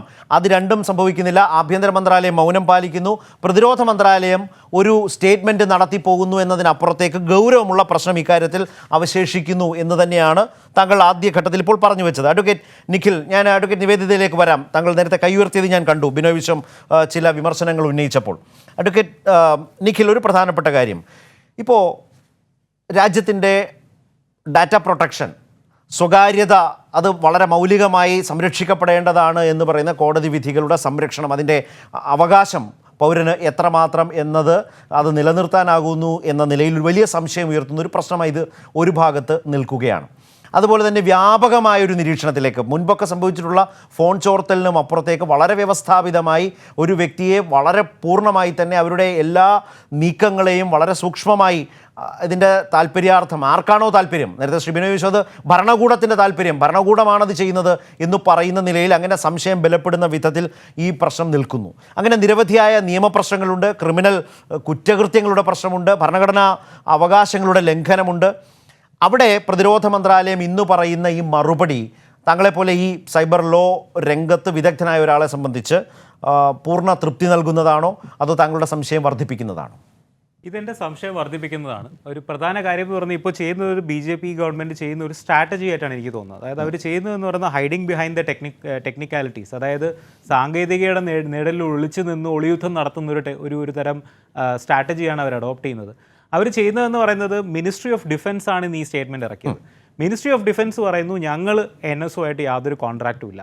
അതിൻ്റെ അർത്ഥം മിനിസ്ട്രി ഓഫ് ഹോം അഫെയർസോ അല്ലെങ്കിൽ വേറെ ഏതെങ്കിലും മിനിസ്ട്രിക്കോ അവരുമായിട്ട് കോൺട്രാക്റ്റ് ഇല്ല എന്നുള്ളത് അവരത് പറയുന്നില്ല. പകരം അവരെന്താ ആഗ്രഹിക്കുന്നതെന്ന് പറയുന്നത് അവരെ അനുകൂലിക്കുന്ന മാധ്യമങ്ങളും അവരെ അനുകൂലിക്കുന്ന പ്രവർത്തകർക്കും ഇതൊരു ബൈറ്റ് ലൈനായിട്ട് അവരുടെ ഡിബേറ്റുകളിലും ചർച്ചകളിലും ഒക്കെ ഡിസ്കസ് ചെയ്യാനുള്ളൊരു ബൈറ്റ് ലൈൻ ഇട്ട് കൊടുക്കുന്ന ഒരു സ്ട്രാറ്റജി ആയിട്ടാണ് എനിക്ക് തോന്നിയത്.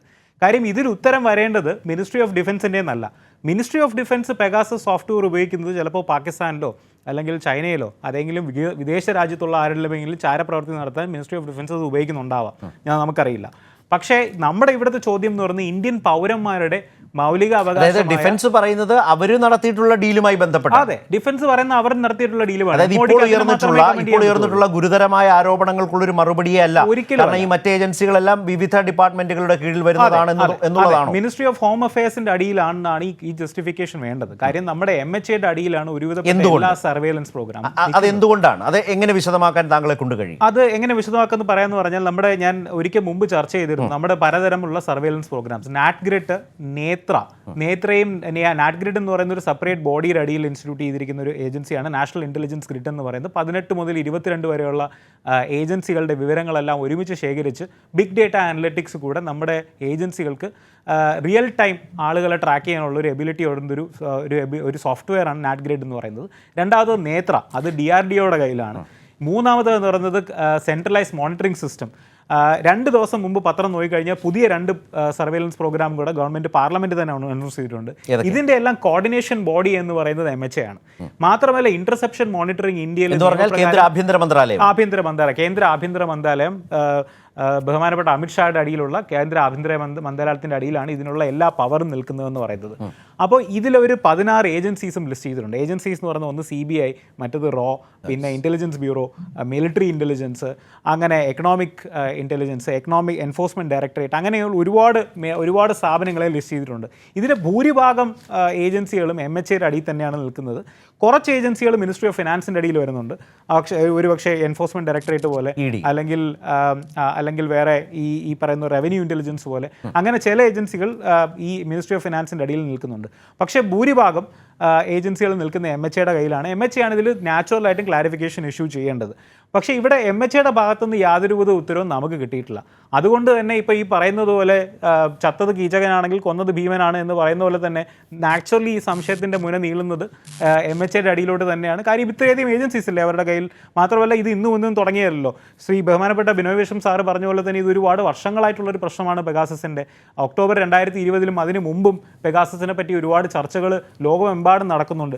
എഡ്വേർഡ് സ്നോഡൻ അപ്പോഴാണ് സുപ്രീം കോടതിയിൽ കഴിഞ്ഞ ദിവസം ജസ്റ്റിസ് NV രമണ ചോദിച്ചതുപോലെ അത് കോട്ട് ചെയ്തുകൊണ്ട് ഇപ്പോൾ ഈ ചർച്ചയിൽ അഡ്വക്കേറ്റ് നിവേദിതയും ചോദിച്ചു കേട്ടില്ലേ, അങ്ങനെയാണെങ്കിൽ പിന്നെ എന്തുകൊണ്ടൊരു FIR ഇതുവരെ ഇട്ടില്ല എന്നൊരു ചോദ്യമുണ്ട്. അങ്ങനെ ഒരു ചോദ്യമുണ്ട്. പക്ഷേ ആ ചോദ്യം എന്ന് പറയുന്നത് ഒന്നെന്ന് പറയുന്നത് സാധാരണ ഇതൊരു കൊഗ്നൈസബിൾ ഒഫൻസ് ആണ്. കൊഗ്നൈസബിൾ ഒഫൻസ് ആയത് ഹാക്കിംഗ്. ഇപ്പം ഇതൊരു പ്രൈവറ്റ് പാർട്ടിയാണ് ചെയ്തത്. ഇപ്പോൾ ഞാനാണ് വേറൊരാളുടെ എതിരെ ഇത് ചെയ്യുന്നുണ്ടെങ്കിൽ ഇതൊരു കൊഗ്നൈസബിൾ ഒഫൻസ് ആണ്. ഒരു പോലീസിന് കേസെടുക്കാമെന്നുള്ളതേ ഉള്ളൂ. പക്ഷേ ഇതിൻ്റെ ഒരു ലോക്കസ് നമ്മൾ എവിടെ വെക്കും എന്നുള്ളൊരു ക്വസ്റ്റ്യനും കൂടെ ഇവിടെ ഇൻവോൾവ് ചെയ്യുന്നുണ്ട്. കാര്യം പല ആളുകൾ ഇന്ത്യ ഒട്ടാകെ ഉള്ളൊരു സ്ഥലത്ത് ഒരുപാടുള്ള സ്ഥലങ്ങളിൽ നിന്ന് അവരുടെ വിവരങ്ങൾ ചോർത്തപ്പെടുന്നു. ഇത് ഞാൻ നേരത്തെ പറഞ്ഞ പോലെ തന്നെ വിവരങ്ങൾ ചോർത്തപ്പെടുന്ന പോലെയല്ല. നിങ്ങളുടെ ജീവിതത്തിലോട്ട് ഒരു ക്യാമറ കൊണ്ട് ഒരാൾ ഘടിപ്പിച്ച് 24/7 നിങ്ങളെ നിരീക്ഷിച്ചുകൊണ്ടിരിക്കുന്ന ഒരു അവസ്ഥ, അതൊരു വളരെ ഭീകരമായ അവസ്ഥയാണ്. അതെന്ന് പറയുന്ന ഒരു ഒരു ഒരു അയൺ കട്ടൻ്റെ ബാക്കിൽ നിൽക്കുന്ന ഒരു അവസ്ഥയാണ്. അങ്ങനെ നമ്മളെ നിരീക്ഷിച്ചുകൊണ്ടിരിക്കുന്ന ഒരു സമ്പ്രദായം, അതായത് ഓരോരുത്തരുടെയും വീട്ടിലേക്ക് ഇടിച്ചു കയറി ക്യാമറ വെക്കുന്ന CCTV ക്യാമറ നിങ്ങളുടെ മുഖത്തോട്ട് വെക്കുന്ന ഒരു അവസ്ഥ, നിങ്ങൾക്ക് സ്വകാര്യതയുടെ ഒരു നിമിഷം പോലും ആരുടെ ചെലവഴിക്കാൻ ഒരു അവസ്ഥ ക്രിയേറ്റ് ചെയ്തൊരു ഭീകര അന്തരീക്ഷമാണ്. അങ്ങനെയാണെങ്കിൽ നാളെ ഈ കേസ് കോടതിയിൽ വരികയാണല്ലോ, നാളെ നിരവധിയായ ചോദ്യങ്ങൾ വീണ്ടും ചീഫ് ജസ്റ്റിസിന്റെ ഭാഗത്തു നിന്നുണ്ടാകുമെന്ന് വിചാരിക്കാം.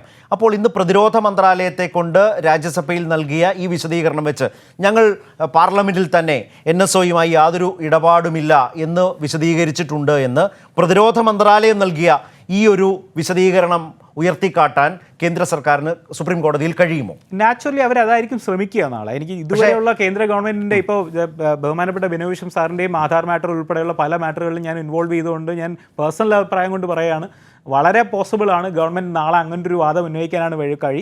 MOD ആണ് ഇതിൻ്റെ മിനിസ്ട്രി ഓഫ് ഡിഫൻസിൻ്റെ സ്റ്റേറ്റ്മെൻറ്റ് ഉയർത്തി കാണിച്ചുകൊണ്ട് തന്നെ ഇത് ഞങ്ങൾ യാതൊരു രീതിയിലുള്ള കോൺട്രാക്റ്റും ഇൻവോൾവ് ആയിട്ടില്ല എന്ന് പറയാനുള്ള സാധ്യതയുണ്ട്.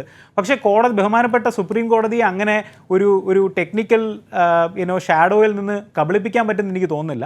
കാര്യം ഇത് MOD അല്ലല്ലോ ഇതിൻ്റെ ഡിപ്പാർട്ട്മെൻറ്റ് എന്ന് പറയുന്നത്. കേന്ദ്ര ആഭ്യന്തര മന്ത്രാലയത്തിൽ നിന്ന് തന്നെ വളരെ സബ്സ്റ്റാൻഷിയേറ്റ് ചെയ്യാവുന്ന ശരിയായ റിപ്ലൈ ആയിരിക്കും സുപ്രീം കോടതി പ്രതീക്ഷിക്കുന്നത്. ഉറപ്പായിട്ട്. മാത്രമല്ല ഇതിന് മുമ്പ് ഗവൺമെന്റ് ഒരു സ്റ്റേറ്റ്മെന്റ് ഇറക്കിയല്ലോ, അതായത് ഇത് രണ്ടും കൂടെ ഒരുമിച്ച് വായിക്കണം. അതായത് no unauthorised interception has taken place, which means that there has been an authorized interception which has taken place. അതായത് ആരോ ഓതറൈസ് ചെയ്തിട്ടുണ്ട്, അല്ലാതെ ഇത് ചെയ്തില്ല. കാര്യം അതല്ലാതെ ഇത് ചെയ്യുന്നുണ്ടെങ്കിൽ ഇതിനേക്കാളും വലിയ, ഡോക്ടർ ലാൽ പറഞ്ഞ പോലെ വലിയ സുരക്ഷാ വീഴ്ചയാണ്. കാര്യം ഇത് വേറെ പാകിസ്ഥാനാണോ ചെയ്യുന്നതെന്ന് നമുക്ക് അറിയണ്ടേ? അങ്ങനെയാണെങ്കിൽ അല്ല, ഒരു പ്രൈവറ്റ് പാർട്ടിയാണോ ഇന്ത്യയിലെ ഏതെങ്കിലും ഇത്രയധികം കാശ് മുടക്കി ഇത് വെക്കാൻ താല്പര്യമുള്ള നമ്മുടെ ഇന്ത്യയുടെ രാജ്യത്തെ താല്പര്യങ്ങൾക്കെതിരെ പ്രവർത്തിക്കുന്ന ഏതെങ്കിലും വലിയൊരു കോടീശ്വരനാണോ ഇത് ചെയ്തെന്ന് നമുക്കറിയില്ലല്ലോ. ചിലപ്പോൾ അവരാവാം. അത് പരിശോധിക്കണ്ടേ? അത് പരിശോധിക്കാതെ ഇങ്ങനെ ഈ പറയുന്ന ടെക്നിക്കാലിറ്റിയും ഉയർത്തിപ്പിടിച്ചുകൊണ്ട് ഇങ്ങനെ നിൽക്കുന്ന സ്റ്റാൻഡ് മനസ്സിലാവുന്നില്ല. കാര്യം ഇത് അതും BJP പോലുള്ള പാർട്ടിയിൽ നിന്ന് കാണുമ്പോൾ വളരെയധികം ആശ്ചര്യപ്പെട്ടു പോവുകയാണ്. കാര്യം ഒരുപാട് രാജ്യസുരക്ഷ ഉയർത്തിക്കൊണ്ടുവരുന്ന പാർട്ടിയാണ്. ഇൻഫാക്ട് എനിക്കിപ്പോഴും ഓർമ്മയുണ്ട്, UPA ഭരണകാലത്ത് രാജ്യസുരക്ഷ എന്ന് പറയുന്നത് BJPയുടെ ഒരു വലിയൊരു പ്ലാറ്റ്ഫോമായിരുന്നു. നമുക്ക് ഏതാനും രാജ്യത്തിൽ നിന്ന് ഇഞ്ചുകൾ നഷ്ടപ്പെടുന്നു എന്നൊക്കെ പറഞ്ഞ് ഉള്ള ആർഗ്യുമെന്റ് കൊണ്ടാണ് നമ്മുടെ പ്രധാനമന്ത്രി ഭരണത്തിലോട്ട് വന്നത് തന്നെ. അതുകൊണ്ട് തന്നെ വളരെ സർപ്രൈസിംഗ് ആയിട്ടൊരു മൂവാണിത്. കുറച്ചും കൂടി ഒരു ഓപ്പൺ ട്രാൻസ്പെറൻറ്റ് ഡിസ്കഷൻ ഇത് പാർലമെന്റിൽ ഉണ്ടാവേണ്ടതായിരുന്നു. നമുക്ക് ഇത്രയധികം ദിവസങ്ങൾ നഷ്ടപ്പെട്ട് കഴിഞ്ഞു പാർലമെന്റിൽ. ഞാൻ അതിലേക്ക് വരാം. കാരണം ഇതിൽ അഡ്വക്കേറ്റ് നിവേദിത, ഇപ്പോൾ ശ്രീ ബിനോയ് വിശ്വം MP-യും അതിനു മുമ്പ് ലാൽകുമാറും ഇപ്പോൾ അഡ്വക്കേറ്റ് നിഖിലും പറഞ്ഞതിൽ ഒരു പ്രധാനപ്പെട്ട കാര്യമുള്ളത്, ഈ വിഷയത്തിന് യഥാർത്ഥമായ മറുപടി പറയേണ്ടത് കേന്ദ്ര ആഭ്യന്തര മന്ത്രാലയം, ആഭ്യന്തരമന്ത്രി അമിത്ഷായുമാണ്. അത് ഇന്ന കാരണങ്ങൾ കൊണ്ടാണ്. ഈ വിഷയവുമായി ബന്ധപ്പെട്ട് ഈ പറഞ്ഞ ഏജൻസികളെല്ലാം കേന്ദ്ര ആഭ്യന്തര മന്ത്രാലയത്തിൻ്റെ കീഴിലാണ്. പ്രതിരോധ മന്ത്രാലയം നടത്തിയിട്ടുള്ള ഏതെങ്കിലും ഒരു ഡീലുമായി ബന്ധപ്പെട്ട ചോദ്യമല്ല ഇത്. അപ്പോൾ ആ തരത്തിൽ അക്കമിട്ട് നിരത്തി ഇവർ സൂചിപ്പിച്ചു. ഇത് തന്നെ സുപ്രീം കോടതിയിൽ നിന്നും ഉയരുമ്പോൾ വരാൻ നല്ല സാധ്യതയുള്ളപ്പോൾ പ്രതിരോധ മന്ത്രാലയത്തിൻ്റെതായ ഈ മറുപടി യഥാർത്ഥ ആരോപണങ്ങൾക്കും വിവാദങ്ങൾക്കും സംശയങ്ങൾക്കും ഒരു മറുപടിയേ അല്ല. ഇതാണ് താങ്കളുടെ ആദ്യ വാദത്തെ ഇവർ 3 പേരും ഖണ്ഡിക്കുന്നത്. പിന്നെ 2019 ഇതേ വിഷയം രാജ്യസഭയിൽ ഉന്നയിച്ചിട്ടുണ്ട്. നേരത്തെ ചോദിച്ചല്ലോ എന്തുകൊണ്ട് FIR ഉണ്ടായിട്ടില്ല. കഴിഞ്ഞ ദിവസം സുപ്രീം കോടതിയിൽ ഈ കേസ് വന്നപ്പോൾ ചീഫ് ജസ്റ്റിസിൻ്റെ ഈ ചോദ്യത്തിന് ജോൺ ബ്രിട്ടാസ് MPക്ക് വേണ്ടി ഹാജരായ അഭിഭാഷക കൃത്യമായി പറഞ്ഞു, ഈ വിഷയം അറിഞ്ഞപ്പോൾ ആരും ഉറങ്ങുകയായിരുന്നില്ല. രാജ്യസഭയിൽ ഈ വിഷയം ഉന്നയിച്ചു, കേന്ദ്ര സർക്കാരിൻ്റെ മറുപടി വന്നു, അതിനുശേഷം വാട്സപ്പ് ഇതുമായി ബന്ധപ്പെട്ട് നൽകിയ കേസ്, അതുപോലെ പിന്നീട് വന്ന വിഷയങ്ങളിൽ ഫ്രാൻസിനെ പോലെയുള്ള രാജ്യങ്ങൾ സ്വതന്ത്ര അന്വേഷണത്തിനെടുത്ത നിലപാട്, രാജ്യം ഇതിൽ നിന്നെല്ലാം വിമുഖത കാണിച്ച് മാറി നിൽക്കുകയും കേന്ദ്ര ആഭ്യന്തര മന്ത്രാലയം ശരിയായ വിശദീകരണം നൽകാതിരിക്കുകയും ചെയ്യുക, പകരം പ്രതിരോധ മന്ത്രാലയത്തെ കൊണ്ട് സാങ്കേതികമായി മറുപടി പറയിക്കാൻ ശ്രമിക്കുക. ഈ തന്ത്രമാണ് കേന്ദ്ര സർക്കാർ നാളെ കോടതി ഈ കേസ് പരിഗണിക്കുന്നതിന് തൊട്ടു മുമ്പ് പാർലമെന്റിൽ പയറ്റിയത്. ഇതാണ് ഇവർ ഉന്നയിച്ച പ്രധാനപ്പെട്ട വിമർശനം. അത് നിലനിൽക്കുന്നതുമല്ല. അഡ്വക്കേറ്റ് നിവേദിത, ആദ്യമായിട്ട് ഈ സംഗതി പറയുന്നത് ആംനസ്റ്റി ഇന്റർനാഷണൽ ആണ് എന്ന് പറയുമ്പോൾ തന്നെ ആംനസ്റ്റി ഇന്റർനാഷണൽ എന്താണ് എന്നുള്ളത് കൂടെ ചർച്ച ചെയ്യേണ്ട കാര്യമാണ്. ഇനി ഇവിടെ പൗരാവകാശ ലംഘനം എന്ന് പറഞ്ഞപ്പോൾ ഇതേ ആളുകൾ തന്നെയാണ് കോവിഡ് കാലഘട്ടത്തിലെ ഡാറ്റാസ് വിറ്റതും എന്നുള്ളത് പറയാതെ പോവാൻ പറ്റില്ലല്ലോ. ഇവിടെ വിഷയം പ്രതിരോധ മന്ത്രിയാണോ പറഞ്ഞത് അതോ ആഭ്യന്തര മന്ത്രാലയമാണോ പറഞ്ഞത് എന്നാണ്. പറഞ്ഞുതരാം. 50,000 ആളുകളുടെ ഏതാണ്ട് 50,000-ഓളം ആളുകളുടെ ഫോൺ ചോർത്തിയെന്നും അതിൽ 300-ഓളം പേര് ഇന്ത്യക്കാരാണെന്നും ആണ് പറയുന്നതെങ്കിൽ തീർച്ചയായിട്ടും ഇത് ഒരു ആഭ്യന്തര വിഷയമായിട്ട് കൈകാര്യം ചെയ്യേണ്ടതല്ല എന്നുള്ളത് ഒരു കാര്യം. ഒന്ന്. രണ്ടാമതായിട്ട് ഈ ഫോൺ ചോർത്തൽ വിവാദം വന്നപ്പോൾ ഇവര് സ്വീകരിച്ച നടപടി എന്ന് പറയുന്നത് ഇപ്പൊ പൗരസ്വാതന്ത്ര്യം പറയുന്ന അതേ രീതിയിൽ തന്നെ അതിനെയും കാണേണ്ടതാണ്. ലോകസഭയെയും രാജ്യസഭയെയും നിശ്ചലമാക്കുകയാണ് ചെയ്തത്. ഇതിനോട് എത്രത്തോളം പൊതു മുതലാണ് നശിക്കുന്നത്, അല്ലെങ്കിൽ എത്രത്തോളം സാധാരണക്കാരെ ബാധിക്കുന്നു എന്നുള്ളത് കൂടെ ഇതിനെ കൂട്ടി പറയുമ്പോൾ പറയേണ്ടതല്ലേ. പൗരസ്വാതന്ത്ര്യം 300ഓളം ആളുകളുടെ പേര്, ഫോൺ നമ്പർ അതിലുണ്ട് എന്ന് പറയുന്നു. പക്ഷെ ഈ 300ഓളം പേരുകളും ഫോൺ നമ്പറും കിട്ടാൻ ഇന്ന് ഈ ഭാരതത്തിൽ എന്നല്ല ലോകത്തിൽ തന്നെ ഒരു ബുദ്ധിമുട്ടുള്ള കാര്യമല്ല. അതുകൊണ്ട് അവർ കുറെ പേരുടെ പേരും മൊബൈൽ നമ്പറും ഒക്കെ ലിസ്റ്റ് ചെയ്തു എന്നുള്ളത് കൊണ്ട് ഇതെല്ലാം ടാപ്പ് ചെയ്തത് ഇന്ത്യൻ സർക്കാർ, ഇന്ത്യൻ ഗവൺമെന്റ് ആണ് എന്ന രീതിയിൽ പ്രചരിപ്പിക്കുകയും ആ രീതിയിൽ ഒരു പ്രതിരോധം ലോകസഭ വളരെ ദുർബലമായ വാദമാണ് ശ്രീമതി അഡ്വക്കേറ്റ് നിവേദിത.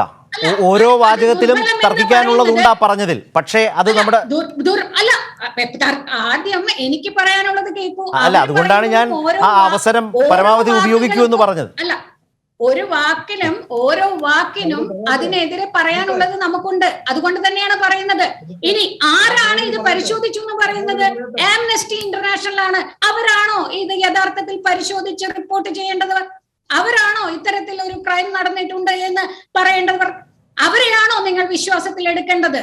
ഇവിടെ ഇന്ത്യൻ ഗവൺമെന്റ് അതിന്റെ ഉത്തരവാദിത്വം നിർവഹിച്ചു പോകുന്നുണ്ട്. അവർ പറഞ്ഞു, കൃത്യമായിട്ട് തന്നെ പറഞ്ഞു, ഞങ്ങൾ ഇതിൽ പങ്കാളികളല്ല. ഉയർന്നു വന്ന അഡ്വക്കേറ്റ് നിവേദിത, ഇതിലൊരു പ്രശ്നമുണ്ട്. ഇത് BJP-യുടെ വാദങ്ങളുടെ ആവർത്തനമാണ്. ഇന്ന് വന്ന പ്രധാന പ്രശ്നം എന്താണ്? അല്ല, ഇന്ന് വന്ന പ്രശ്നത്തിന് മറുപടിയില്ല. അഡ്വക്കേറ്റ് നിവേദിത, ഒറ്റ വാചകത്തിൽ താങ്കൾക്ക് പറയാം. നേരത്തെ അഡ്വക്കേറ്റ് നിഖിൽ പറഞ്ഞിട്ടില്ലേ, നാറ്റ്ഗ്രിഡ് അടക്കമുള്ള ഏജൻസികൾ അത് കേന്ദ്ര ആഭ്യന്തര മന്ത്രാലയത്തിന് കീഴിൽ വരുന്നതാണ്. കേന്ദ്ര ആഭ്യന്തര മന്ത്രാലയം മറുപടി പറയുന്നില്ല. ബിനോയ് വിശ്വം ചോദ്യം ചോദിക്കുമ്പോൾ അത് തടയുന്നു. ആഭ്യന്തര മന്ത്രാലയമാണോ ഈ 50,000 ആളുകൾ ഉൾപ്പെടുന്ന ലിസ്റ്റിന് ഉത്തരം പറയേണ്ടത്? പെഗസസുമായിട്ട് ഇതുമായി ബന്ധപ്പെട്ട് പറയേണ്ടത് ആ വകുപ്പാണെന്നുള്ളതാണ് ഇവരെല്ലാം പറയുന്നത്. NSOയുമായിട്ട് കരാറുണ്ടോ? അതായത് മറ്റൊരു രാജ്യമാണ് അതിൽ ഉൾപ്പെട്ടിട്ടുള്ളത് എങ്കിൽ പ്രതിരോധ മന്ത്രാലയം അതിന് ഉത്തരം പറഞ്ഞാൽ എന്താണ് തെറ്റ്? ഇവിടുത്തെ മന്ത്രാലയം എല്ലാം കേന്ദ്ര സർക്കാരിന്റെ തന്നെ. ശ്രീ ബിനോയ് വിശ്വം, ആ വാദത്തിൽ നിവേദിത ഉറച്ചു നിൽക്കുകയാണ്. താങ്കൾക്ക് വിശദീകരിക്കാം. നാളെ കോടതിയില് നിങ്ങൾ ഫയൽ ചെയ്തിട്ടുണ്ടല്ലോ, ഇൻഡിപെൻഡന്റ് ആയിട്ടുള്ള ഒരാളെ കൊണ്ട് അന്വേഷണം വേണം, സുപ്രീം കോടതി. അഡ്വക്കേറ്റ് നിവേദിതയുടെ വാദം ഇതാണ്. പ്രതിരോധ മന്ത്രാലയം പറഞ്ഞാൽ എന്താണ് പ്രശ്നം? അത് സർക്കാരിന്റെ വാദമാണ്. അവിടെ നിന്ന് പറഞ്ഞതിന് ഇനിയും ഉത്തരങ്ങൾ പറയാനുണ്ട്. ഷുവർ. ഈ പോയിന്റ് എടുക്കാം. ഇന്നത്തെ വാർത്ത ഇതാണ്. പ്രതിരോധ മന്ത്രാലയം പറയുന്നത് സർക്കാരിന്റെ വാദമാണ്, സർക്കാരിന്റെ നിലപാടാണ്. ഇതാണ് BJP-യുടെ വാദം. ശ്രീ ബിനോയ് വിശ്വം, അതിലേക്ക് മാത്രം മതി. ഇനി മറ്റൊന്നുകൂടെ ഞാൻ ഒരു കാര്യം കൂടെ ചോദിച്ചോട്ടെ. ഒരു നിമിഷം വരാം. ഈ പോയിന്റ് ക്ലിയർ ചെയ്തിട്ട് വരാം. നിവേദിത, ക്ലിയർ ചെയ്തിട്ട് വരാം. അവര് പറയുമ്പോൾ ഓരോ പോയിന്റിനും എനിക്കും ക്ലിയർ ചെയ്യാൻ അവസരം തരാം. ശരി, ശ്രീ ബിനോയ് വിശ്വം, ഈ പോയിന്റിൽ ഇതാണ് ഇന്നത്തെ വിഷയം. BJP-യുടെ വ്യക്തമായിട്ട് വരുമ്പോൾ താങ്കൾ കാണിക്കുന്ന ഈ ഒരു താല്പര്യമോ ജിജ്ഞാസയോ അമതാകാംക്ഷയോ എന്തായാലും അതെനിക്ക് മനസ്സിലാക്കാൻ പറ്റും. പക്ഷേ താങ്കൾ ഉന്നയിക്കുന്ന പല വാദങ്ങളും BJP രാഷ്ട്രീയത്തെ മാത്രമേ തൃപ്തിപ്പെടുത്തൂ. ആ രാഷ്ട്രീയത്തിന്റെ ഇന്നത്തെ അവസ്ഥ ശരിക്കും പറഞ്ഞാൽ ഇന്ത്യക്ക് മുമ്പിൽ ഒരു ഗതികെട്ട അവസ്ഥയാണ്. ഇന്ത്യൻ പൗരന്റെ നിൽക്കുകയാണെന്നുള്ളതൊന്നും പറയാൻ പറ്റില്ല. എങ്ങനെയാ നിങ്ങൾ അത് പറയുന്നത്? രണ്ടാമത് അധികാരത്തിലേറെ അതിനുള്ള വിയോജിപ്പ് രേഖപ്പെടുത്തി കഴിഞ്ഞു. ശരി, തുടരും. ഞാൻ സമ്മതിക്കുന്നു. ശരി, ആ വിയോജിപ്പ് താങ്കൾ അവതരിപ്പിച്ചല്ലോ. പക്ഷേ BJP-യെ ശ്രീ ബിനോയ് വിശ്വം, ഈ വിഷയത്തിലേക്ക് നേരിട്ട് വന്നാൽ പ്രതിരോധ മന്ത്രാലയമല്ല ആഭ്യന്തര മന്ത്രാലയമാണ് ഇതിൽ പറയേണ്ടത് എന്ന വാദത്തിൽ താങ്കൾ എന്തുകൊണ്ട് ഉറച്ചു നിൽക്കും? താങ്കളുടേതടക്കം ചോദ്യത്തിന് മറുപടി തടസ്സപ്പെടുത്തിയത് ഈ പശ്ചാത്തലത്തിലാണോ? അതിലേക്ക് നേരിട്ട് വന്നാൽ നിവേദിത എന്ന് പറയുന്ന BJP-യുടെ സുഹൃത്ത് പ്രകോപിതയാകരുത്, ദയവായി ഒന്ന് തന്നെ പറയാൻ സമ്മതിക്കും. BJP വലിയ ദേശീയ മൂല്യമുള്ള പാർട്ടിയല്ലേ? അതുകൊണ്ട് ഞാൻ പറയുകയാണ്, ഒന്നെന്നെ കേൾക്കണം. ഞാൻ വീണ്ടും പറയുന്നു, അത് കഴിഞ്ഞിട്ട് ആ സഹോദരിക്ക് പറയാണ്ട് ഘട്ടം വരുമ്പോൾ അവരെ പറയാൻ സമ്മതിക്കുകയും വേണം. ആണ് എന്റെ അഭിപ്രായം. ഞാൻ പറയുന്നത് ഇത് മാത്രമാണ്. ഇതിനകത്തൊരു വിഷയമുണ്ടല്ലോ, രാജ്യത്തെ അലട്ടുന്ന, പൗരന്മാരെ അലട്ടുന്ന, അവരുടെ എല്ലാം സ്വകാര്യതയെ ബാധിക്കുന്ന ഒരു വിഷയമുണ്ട്. അത് ചർച്ചയ്ക്കെടുക്കാൻ വേണ്ടിയാണ് ആവശ്യപ്പെടുന്നത്. ഈ പാർലമെന്റ് ആരംഭിച്ച ജൂലൈ മാസം 19 മുതൽ ഇന്ന് വരെ ഞങ്ങൾ ആവശ്യപ്പെട്ട കാര്യം ചർച്ച വേണമെന്നാണ്. ആ ചർച്ചയുടെ മറുപടി പറയുവാൻ വേണ്ടി പ്രധാനമന്ത്രിയോ ആഭ്യന്തരമന്ത്രിയോ വരണം. പാർലമെന്റ് അവരുടേതാണ്. പാർലമെന്റിന്റെ ഏറ്റവും വലിയ ഒരു വക്താക്കളായിട്ട് അവകാശപ്പെട്ടാണ് പ്രധാനമന്ത്രിയും ആഭ്യന്തരമന്ത്രിയും. അവര് വരണം. അവരുടെ സഭയായ പാർലമെന്റിലേക്ക് അവർ ദയവായി വന്ന് അവർക്ക് എന്താണോ പറയാനുള്ളത് ആ കാര്യം പറയണം. കുറെ കാര്യം നിങ്ങൾക്കും പറയാനുണ്ട്, അത് കേൾക്കണം. ഇതാണ് ഞങ്ങൾ ആവശ്യപ്പെടുന്നത്.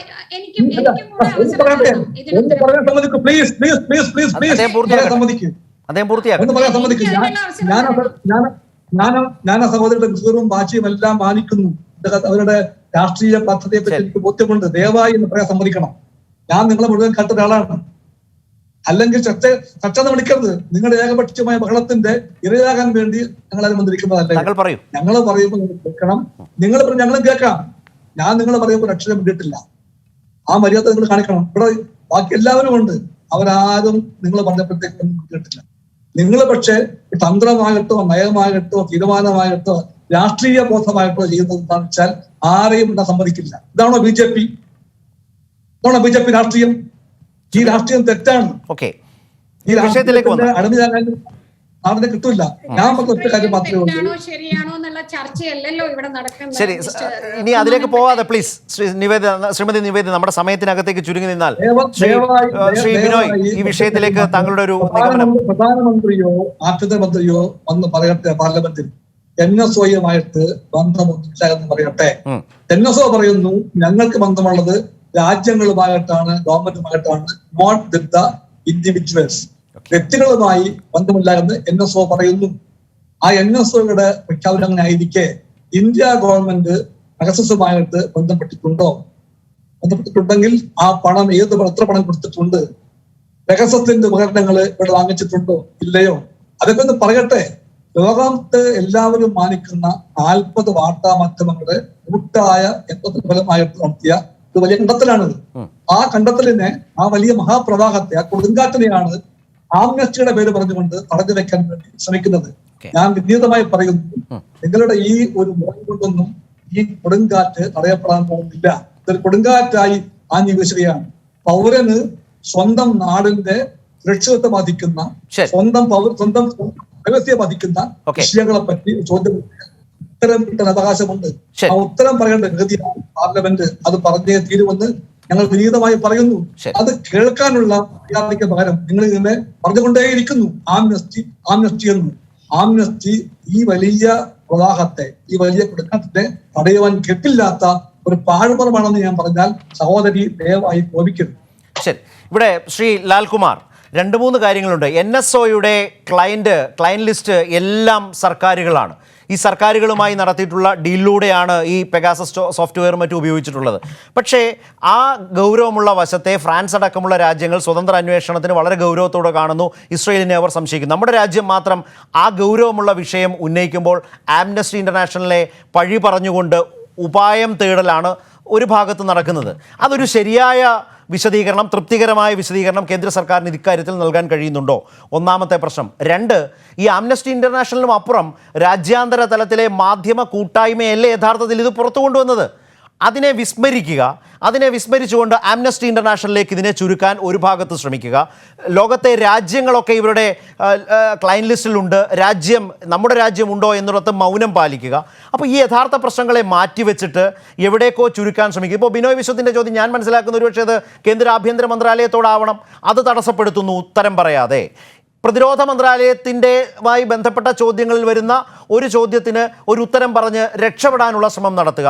യഥാർത്ഥത്തിൽ ഉത്തരം പറയേണ്ട ആഭ്യന്തരമന്ത്രിയോ പ്രധാനമന്ത്രിയോ പറയാതിരിക്കുകയും ഇതൊരു സാങ്കേതികമായി ഞങ്ങൾ മറുപടി പറഞ്ഞു എന്ന നിലയിൽ പ്രതിരോധ മന്ത്രാലയത്തെ ഉപയോഗിക്കുകയുമാണോ ഇന്ന് ചെയ്തിട്ടുള്ളത് കേന്ദ്ര സർക്കാർ? നിശ്ചയമായിട്ടും അതെ. ഇപ്പം മേഡം പറഞ്ഞത് എന്താ, ഡിഫൻസ് മിനിസ്ട്രി പറഞ്ഞാൽ എന്താണ് കുഴപ്പം? അതും അവരുടെ ഒരു ആമല്ലേ എന്നുള്ളതാണ് ചോദിക്കുന്നത്. ആ ഡിഫൻസ് മിനിസ്ട്രിയുടെ ഒപ്പീനിയൻ ആണ് സെൻട്രൽ ഗവൺമെന്റിന്റെ ഒപ്പീനിയൻ എങ്കിൽ ആ ഒപ്പീനിയൻ പ്രധാനമന്ത്രിക്ക് എഴുന്നേറ്റ് നെഞ്ച് വിരിച്ച് 56 ഇഞ്ച് ചെസ്റ്റ് വിരിച്ച് അങ്ങ് പറഞ്ഞുകൂടെ? എന്തിനാണ് ഭയപ്പെടുന്നത്? എന്തിനാണ് മടിക്കുന്നത്? ഇതാണ് നിങ്ങളുടെ അഭിപ്രായം. അത് ഡിഫൻസ് മിനിസ്ട്രിയെ കുറിച്ച് എന്തിനാ പറയിപ്പിക്കുന്നത്? നിങ്ങൾക്ക് അമിത്ഷായ്ക്ക് തന്നെ പറഞ്ഞുകൂടെ? അവിടെയല്ലേ അതിന്റെ ഇരട്ടത്താപ്പ്? അതാണ് നമ്മുടെ അഡ്വക്കേറ്റ് ചൂണ്ടിക്കാട്ടിച്ചത്. കാര്യം ഇതിപ്പം വരാൻ പോകുന്ന ദിവസങ്ങളിൽ ഈ പറഞ്ഞ ചർച്ചയെ ഡൈവേർട്ട് ചെയ്യാനായിട്ടുള്ള ഒരു മാർഗമാണ്. ഇവിടെ സൂചിപ്പിച്ച മേഡം ഇവിടെ സൂചിപ്പിച്ച ഒരു കാര്യമുണ്ട്. പാർലമെന്റ് സ്തംഭിച്ച് നിൽക്കുന്നു. അവിടെ പ്രോപ്പർ പ്രൊസീഡിങ്സ് ഒന്നും നടക്കുന്നില്ല. അത് വളരെ കറക്റ്റാണ്. കാര്യം വളരെ ഡെമോക്രാറ്റിക് ആയിട്ട് എൻഗേജ് ചെയ്യേണ്ട ഒരു സ്ഥലമാണ് പാർലമെന്റ്. ആ വാദത്തോട് ഞാൻ യോജിക്കുന്നുണ്ട്. പക്ഷെ അരുൺ ജെയ്റ്റ്ലി രാജ്യസഭയിലൊക്കെ പ്രതിപക്ഷ നേതാവായിട്ടിരുന്നപ്പം അവിടെ കാണിച്ച കൂത്തൊക്കെ നമ്മൾ കണ്ടതാ ഈ നാട്ടില്. കാര്യം എന്താണ്, BJP പ്രതിപക്ഷത്തിരുന്നപ്പോൾ അവിടെ പാർലമെന്റ് ഫംഗ്ഷൻ ചെയ്യാതെ ഇരിക്കാനും അങ്ങനെയുള്ള കാര്യങ്ങളൊക്കെ നിങ്ങൾ പറഞ്ഞതാണ്, നിങ്ങൾ കാണിച്ചതാണ്. അന്ന് കോൺഗ്രസും അല്ലെങ്കിൽ ഭരിച്ചുകൊണ്ടിരുന്ന ആൾക്കാരും പറഞ്ഞപ്പോൾ നിങ്ങൾ പറഞ്ഞത് പ്രതിപക്ഷത്തിന്റെ ദൗത്യമാണ് എന്നൊക്കെയല്ലേ പറഞ്ഞത്.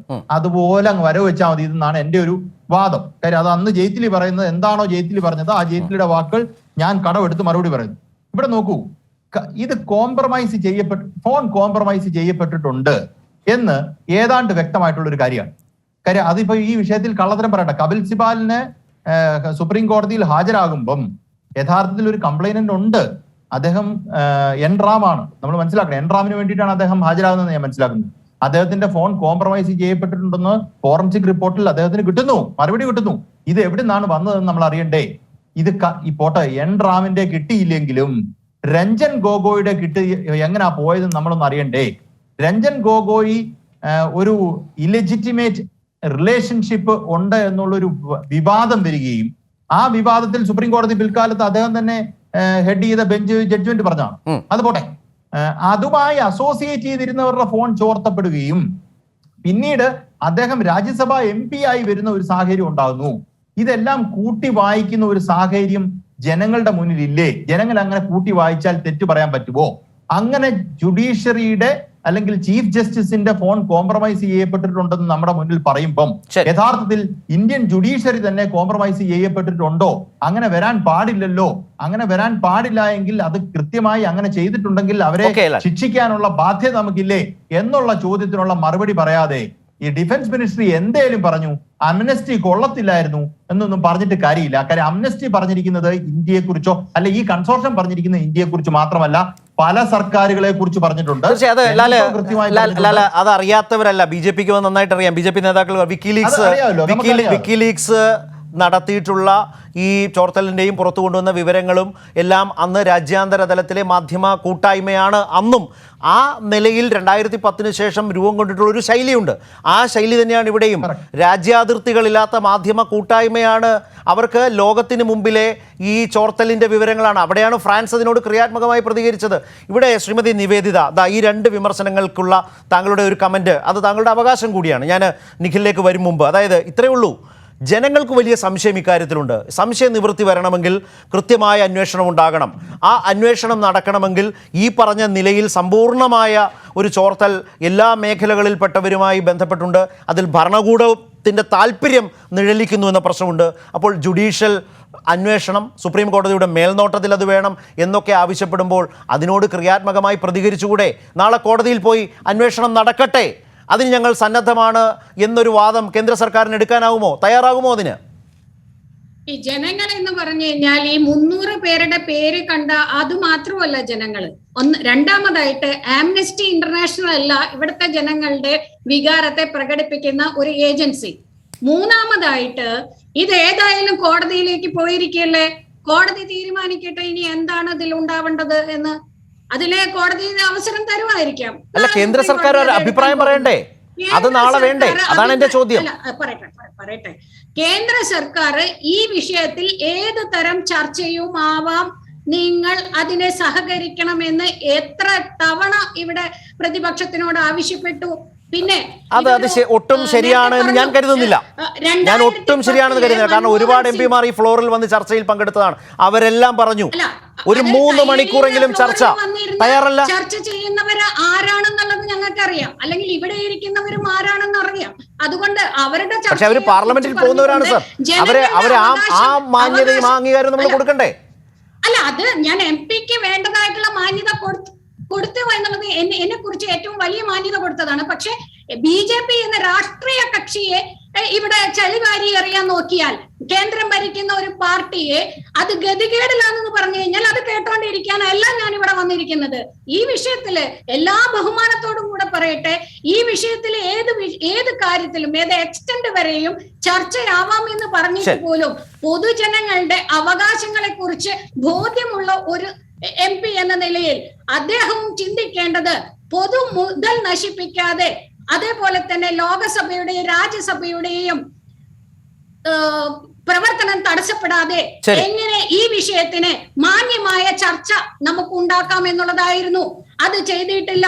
തെളിവുകളുടെ അടിസ്ഥാനത്തിൽ ചെയ്യേണ്ട കാര്യങ്ങൾ എന്തുകൊണ്ട് നമുക്ക് ചെയ്യാൻ സാധിച്ചിട്ടില്ല എന്നുള്ളതിനെ കുറിച്ച് ചർച്ച ചെയ്യുമായിരുന്നെങ്കിൽ ഞാൻ അദ്ദേഹത്തിനോടൊപ്പം നിൽക്കുമായിരുന്നു. പക്ഷേ ഭാരതീയ ജനതാ പാർട്ടിയെ ചളിവാരി അറിയാൻ മാത്രം ഇവിടെ ഒരു രാഷ്ട്രീയ പാർട്ടി ഉറക്കെ പറയാൻ എനിക്ക് അവകാശമുണ്ട്. ശ്രീ ബിനോയ് വിശ്വം എന്താണ് കൈ ഉയർത്തിയത്? നിവേദിത, ഒന്ന് ഞാൻ പറഞ്ഞോട്ടെ. വേഗമാക്കിക്കോളൂ സാർ, നമ്മുടെ സമയം തീരുന്നു. എനിക്ക് നിഖിലേക്ക് ഒന്ന് പോകണം. പറഞ്ഞോളൂ സാർ. പാർലമെന്റിന്റെ ആരംഭത്തിൽ യോഗം ഉണ്ടായിരുന്നു. എല്ലാ പാർട്ടികളുടെയും നേതാക്കളെ വിളിച്ചിട്ടുണ്ട്. ആ യോഗത്തിൽ പ്രധാനമന്ത്രി വന്നിരുന്നു. അവിടെ ആ യോഗം തീരാൻ ഒരു 5 മിനിറ്റ് ബാക്കി നിൽക്കെ അദ്ദേഹം നാടകീയമായിട്ട് വന്നു. അദ്ദേഹം ഇവിടെ പറഞ്ഞു, പ്രസംഗിച്ചു. അദ്ദേഹം പറഞ്ഞു, നിങ്ങൾക്ക് ഏത് വിഷയവും ഉന്നയിക്കാം, സർക്കാർ ചർച്ചക്കൊരുക്കമാണ്. അതുകൊണ്ട് നല്ലവണ്ണം ഈ സഭ നടത്തിക്കൊണ്ടുപോകാൻ നിങ്ങളെ സഹായിക്കണം പറഞ്ഞിട്ട് അദ്ദേഹം പോയി. 3-ാം മിനിറ്റിൽ ഞാൻ പ്രസംഗം മതിയാക്കി ആ യോഗം തീർത്തിട്ട് പോയി. അത് കഴിഞ്ഞ് ഇതുവരെ ഞങ്ങൾ ഒന്നേ പറയുന്നുള്ളൂ, ദയവായി പ്രധാനമന്ത്രി ചർച്ചക്കൊരുക്കണം, സഭയിലേക്ക് വരണം. അദ്ദേഹത്തിന് വരാനാകുന്നില്ല എങ്കിൽ ഹോം മിനിസ്റ്റർ അവിടെ വരണം, എന്നിട്ട് ചർച്ചയ്ക്ക് തയ്യാറാകണം. ആ ചർച്ചയ്ക്ക് തയ്യാറാണെന്ന് BJP രാവിലെ പറഞ്ഞാൽ ഇപ്പോൾ ഞാൻ പറയുന്നു, പ്രതിപക്ഷം പൂർണ്ണമായും സഹകരിക്കും. പൂർണ്ണമായും. ഞങ്ങളത് എത്രയോ വട്ടം പറഞ്ഞു കഴിഞ്ഞ കാര്യമാണ്. ഈ കാര്യം പറഞ്ഞിട്ടും മനസ്സിലാകാത്ത ഭാവത്തിൽ ഇങ്ങനെ ഒളിച്ചോടിക്കൊണ്ട് പോകുന്ന പാർട്ടിയെ പറ്റി ഞാൻ ഗതികളെന്ന വാക്ക് പറഞ്ഞത് ഇഷ്ടപ്പെട്ടില്ലെങ്കിൽ ഇഷ്ടമുള്ള വാക്ക് പറഞ്ഞു. ആ അവസ്ഥ എന്താണോ ആ അവസ്ഥയിലാണ് BJP എന്നാണ് എന്റെ വിശ്വാസമെന്ന് ഞാൻ അറിയിക്കുന്നു. ശരി, ഇവിടെ അഡ്വക്കേറ്റ് നിഖിൽ, ഇതിൽ കേന്ദ്ര സർക്കാരിൻ്റെ, കാരണം നാളെ വീണ്ടും സുപ്രീം കോടതിയിലേക്ക് ഈ കേസ് വരാൻ പോവുകയാണ്, നിരവധിയായ ചോദ്യങ്ങൾ ചോദിച്ചു. വാർത്തകൾ ശരിയാണെങ്കിൽ അങ്ങേയറ്റം ഗൗരവമായ പ്രശ്നമെന്നാണ് ചീഫ് ജസ്റ്റിസ് ഇതേക്കുറിച്ച് പറഞ്ഞ് അവസാനിപ്പിച്ചത്. അതിൻ്റെ 2ാം ദിവസമാണ് കേന്ദ്ര സർക്കാർ എത്താൻ പോകുന്നു. കക്ഷികളെല്ലാം കോപ്പികൾ സർവ് ചെയ്തിട്ടുണ്ടാവും. കേന്ദ്ര സർക്കാർ നാളെ എത്തും. ചിലപ്പോൾ പറയാം, അല്ലെങ്കിൽ വീണ്ടും സമയം ചോദിച്ച് നീട്ടിയേക്കാം. എന്തുമാവട്ടെ, കേന്ദ്ര സർക്കാരിന് ഇപ്പോൾ കേന്ദ്ര ആഭ്യന്തര മന്ത്രാലയം ശരിയായ വിശദീകരണം നൽകിയിട്ടില്ല. കേന്ദ്ര ആഭ്യന്തര മന്ത്രിക്ക് മൗനം. പ്രധാനമന്ത്രി ഇതേക്കുറിച്ച് വസ്തുനിഷ്ഠമായ മറുപടികൾ പറയുന്നില്ല, ചർച്ചയും നടക്കുന്നില്ല. ഇത്രയുമാണ് അതിൻ്റെ ഒരു വശം. കേന്ദ്ര സർക്കാരിൻ്റെ വളരെ വീക്കായിട്ടുള്ള ഡിഫൻസ്, പ്രത്യേകിച്ച് ഈ മേഖലയിൽ സ്പെഷ്യലൈസ് ചെയ്തൊരു അഭിഭാഷകൻ എന്ന നിലയിൽ താങ്കൾക്ക് തോന്നുന്നത് എന്താണ്? എനിക്ക് തോന്നുന്നതെന്ന് പറഞ്ഞാൽ നാളെ ഒരു പ്രോപ്പർ സ്റ്റാൻഡ് എടുക്കാൻ നാളെ മിക്കവാറും സാധ്യതയുള്ളതെന്ന് പറഞ്ഞാൽ ഇത് നാഷണൽ ഡിഫൻസും സ്ട്രാറ്റജിക് റിലേറ്റഡ് മാറ്ററും ആയതുകൊണ്ട് തന്നെ ഇത് കോടതിയുടെ മുമ്പിൽ സബ്മിറ്റ് ചെയ്യാൻ ബുദ്ധിമുട്ടുണ്ടെന്നൊരു ആർഗ്യുമെന്റ് ഞാൻ കാണുന്നുണ്ട്. ഇതിനു മുമ്പ് നമ്മളിത് കണ്ടിട്ടുണ്ട്. എന്ന് വെച്ചാൽ ഇവരുമായി ഒരു ഡീൽ ഉണ്ടെന്ന് സമ്മതിക്കില്ലല്ലേ? അത് ഏതാണ്ട് ഇൻഡയറക്ട്ലി സമ്മതിക്കുക തന്നെയാവും. അത് കാര്യം പണ്ട് ഈ റാഫേൽ കേസിന്റെ കാര്യത്തിൽ ഒരു സീൽഡ് ജൂറിസ്പ്രുഡൻസ് എന്ന് നമ്മൾ വക്കീലമാർ കളിയാക്കി വിളിക്കുന്ന ഒരു പരിപാടി ഉണ്ടായിരുന്നു. അതായത് ഒരു കവറിനകത്ത് ഒരു എൻവലപ്പ് ഇട്ട് ബാക്കി ആർക്കും കാണാൻ പറ്റില്ല, കോടതിക്ക് മാത്രം വായിക്കാം എന്ന് പറഞ്ഞ് ഗവൺമെന്റ് സബ്മിറ്റ് ചെയ്തു. ഇന്ത്യൻ ചരിത്രത്തിൽ ആദ്യമായി തന്നെ, ജുഡീഷ്യറിയുടെ ചരിത്രത്തിൽ ആദ്യമായി തന്നെ സുപ്രീം കോടതി അത് അക്സെപ്റ്റ് ചെയ്തു. ഈ പെഗാസസുമായി ബന്ധപ്പെട്ട് വന്നൊരു ജഡ്ജിന്റെ പേര് തന്നെയായിരുന്നു അന്നുണ്ടായിരുന്നു ഇതിനെ സംബന്ധിച്ച്. പക്ഷേ കാര്യം എന്തൊക്കെ പോയാലും അങ്ങനെ ഒരു സ്റ്റാൻഡ് നമുക്ക് കാണാൻ സാധ്യതയുണ്ട്. പക്ഷേ ഞാനൊരു കാര്യം പറഞ്ഞോട്ടെ, എൻ്റെ ബഹുമാനപ്പെട്ട കൊളീഗായിട്ടുള്ള അഡ്വക്കേറ്റ് നിവേദിത പറഞ്ഞിട്ട് ഒരു പോയിന്റ് പറഞ്ഞോട്ടെ. ഈ 300 പേരെന്ന് പറയുന്ന നമ്പർ ആക്ച്വലി ശരിയല്ല. ഈ 300 എന്ന് പറയുന്ന ഒരു സസ്പെക്റ്റഡ് നമ്പറാണ്. അപ്പോൾ സർവൈലൻസ് എക്സ്പേർട്സിൻ്റെ ഒരു അഭിപ്രായ പ്രകാരം എന്ന് പറയുന്നത് അവർ യൂഷ്വലി ഫോളോ ചെയ്യുന്ന റൂൾ എന്ന് പറയുന്നത് 6 സ്റ്റെപ്സ് റൂളാണ്. ഈ റൂൾ പറയുന്നത് എഡ്വേർഡ് സ്നോഡൻ ആണ്. അതായത് സർവൈലൻസിന് എൻ്റെ അന്താരാഷ്ട്ര തലത്തിൽ എക്സ്പേർട്ടായിട്ടുള്ള, പണ്ട് CIA-ക്കും NSA-ക്കും വേണ്ടി വർക്ക് ചെയ്തിട്ട് പിന്നെ ഒരു വിസിൽ ബ്ലോവറായി വെളിയിൽ വന്ന എഡ്വേർഡ് സ്നോഡൻ പറയുന്നത്, നമ്മൾ ഒരാളെ സർവെയിൽ ചെയ്യുന്നെങ്കിൽ അയാളുടെ 6 ലെവലിലുള്ള കോൺടാക്റ്റുകൾ നമുക്ക് സർവെയിൽ ചെയ്യാൻ പറ്റും. അതായത് ഒരാളെ സർവെയിൽ ചെയ്യുകയാണെങ്കിൽ അയാളുടെ ഫോൺ നമ്പറിലുള്ള എല്ലാ പേരും, അയാളുടെ ഫോൺ ബുക്കിലുള്ള എല്ലാ പേരും, വാട്സാപ്പ് ലിസ്റ്റിലുള്ള എല്ലാ പേരും, വിളിക്കുന്ന എല്ലാവരെയും അവിടെ നിന്ന് 6 തലത്തിൽ വരെയുള്ള സർവെയിലൻസ് നീട്ടാനുള്ള കേപ്പബിലിറ്റി സ്നോഡൻ വർക്ക് ചെയ്തപ്പോൾ ഉണ്ടായിരുന്നു. ലളിതമായ ഒരു ഉദാഹരണം ഞാൻ വായിച്ചപ്പോൾ ഓർത്തെടുത്ത, അതായത് കേന്ദ്രമന്ത്രി പ്രഹ്ലാദ് ജോഷി, അദ്ദേഹത്തിൻ്റെ ഫോണിനൊപ്പം അദ്ദേഹത്തിൻ്റെ സർവൈലൻസിൽ വരുന്ന ഏറ്റവും അടുത്ത ഏതാണ്ട് ഒരു 11ഓളം ആളുകളുടെ ഫോൺ നമ്പറുകൾ, രാഹുൽ ഗാന്ധിയുടേതെന്ന് പറയുമ്പോൾ അദ്ദേഹത്തിൻ്റെ 2 സഹായികൾ, ഏതാണ്ട് 3-5 സുഹൃത്തുക്കളുടെ ഫോണുകൾ.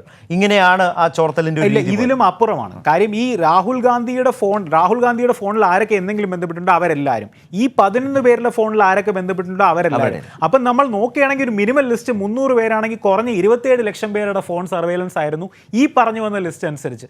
അതിൽ ഞാൻ ഒരു കാര്യം കൂടെ പറയട്ടെ. കഴിഞ്ഞ തവണ ശരത്തിന്റെ ഷോ വന്നപ്പോൾ ഞാൻ പറഞ്ഞു എൻ്റെ സുഹൃത്തുക്കളായ 2 പേര് ലിസ്റ്റിലുണ്ടെന്ന്. ഇപ്പോൾ ലേറ്റസ്റ്റ് വിവരം പ്രകാരം എൻ്റെ ഫോൺ ബുക്കിലുള്ള 4 പേരുണ്ട് ഈ ലിസ്റ്റിൽ. 2 അഭിഭാഷകർ, ഒരു വൈറോളജിസ്റ്റ്, ഒരു മാധ്യമപ്രവർത്തകൻ. അപ്പോൾ ഈ നമ്പർ നിഖിലിന്റെ തീയതി അനുസരിച്ചാണെങ്കിൽ നിഖിലും അതിൽ പെടും. അങ്ങനെ ഉറപ്പായിട്ടും പെടും. എൻ്റെ അച്ഛൻ പെടും, എൻ്റെ അമ്മ പെടും. ഞാൻ ഈ രാജ്യത്തെ ടാക്സ് പേയിങ് ആയിട്ടുള്ള വളരെ കഠിനാധ്വാനമായി കേരളത്തിൽ പഠിച്ച് ഈ നാഷണൽ ലെവൽ വർക്ക് ചെയ്യുന്ന ഒരു അഡ്വക്കേറ്റാണ് ഞാൻ. നമ്മുടെ രാജ്യത്തിൻ്റെ ഒരു കുറ്റവും ചെയ്തിട്ടില്ല. പക്ഷേ ഞാനും സർവൈലൻസിൽ ഉണ്ടാവാനുള്ള എല്ലാ സാധ്യതയും ഇപ്പോൾ കാണുന്നുണ്ട്. ഞാനും ബഹുമാനപ്പെട്ട ബിനോയ് വിശ്വം സാറും പലപ്പോഴും ഫോണിൽ ബന്ധപ്പെട്ടിട്ടുണ്ട്. അങ്ങനെയാണെങ്കിൽ അദ്ദേഹം ചിലപ്പോൾ ഇതിൽ വരാം. നമുക്കിതിനെപ്പറ്റി കംപ്ലീറ്റ് ഒരു പുകമറയാണല്ലോ ഉള്ളത്.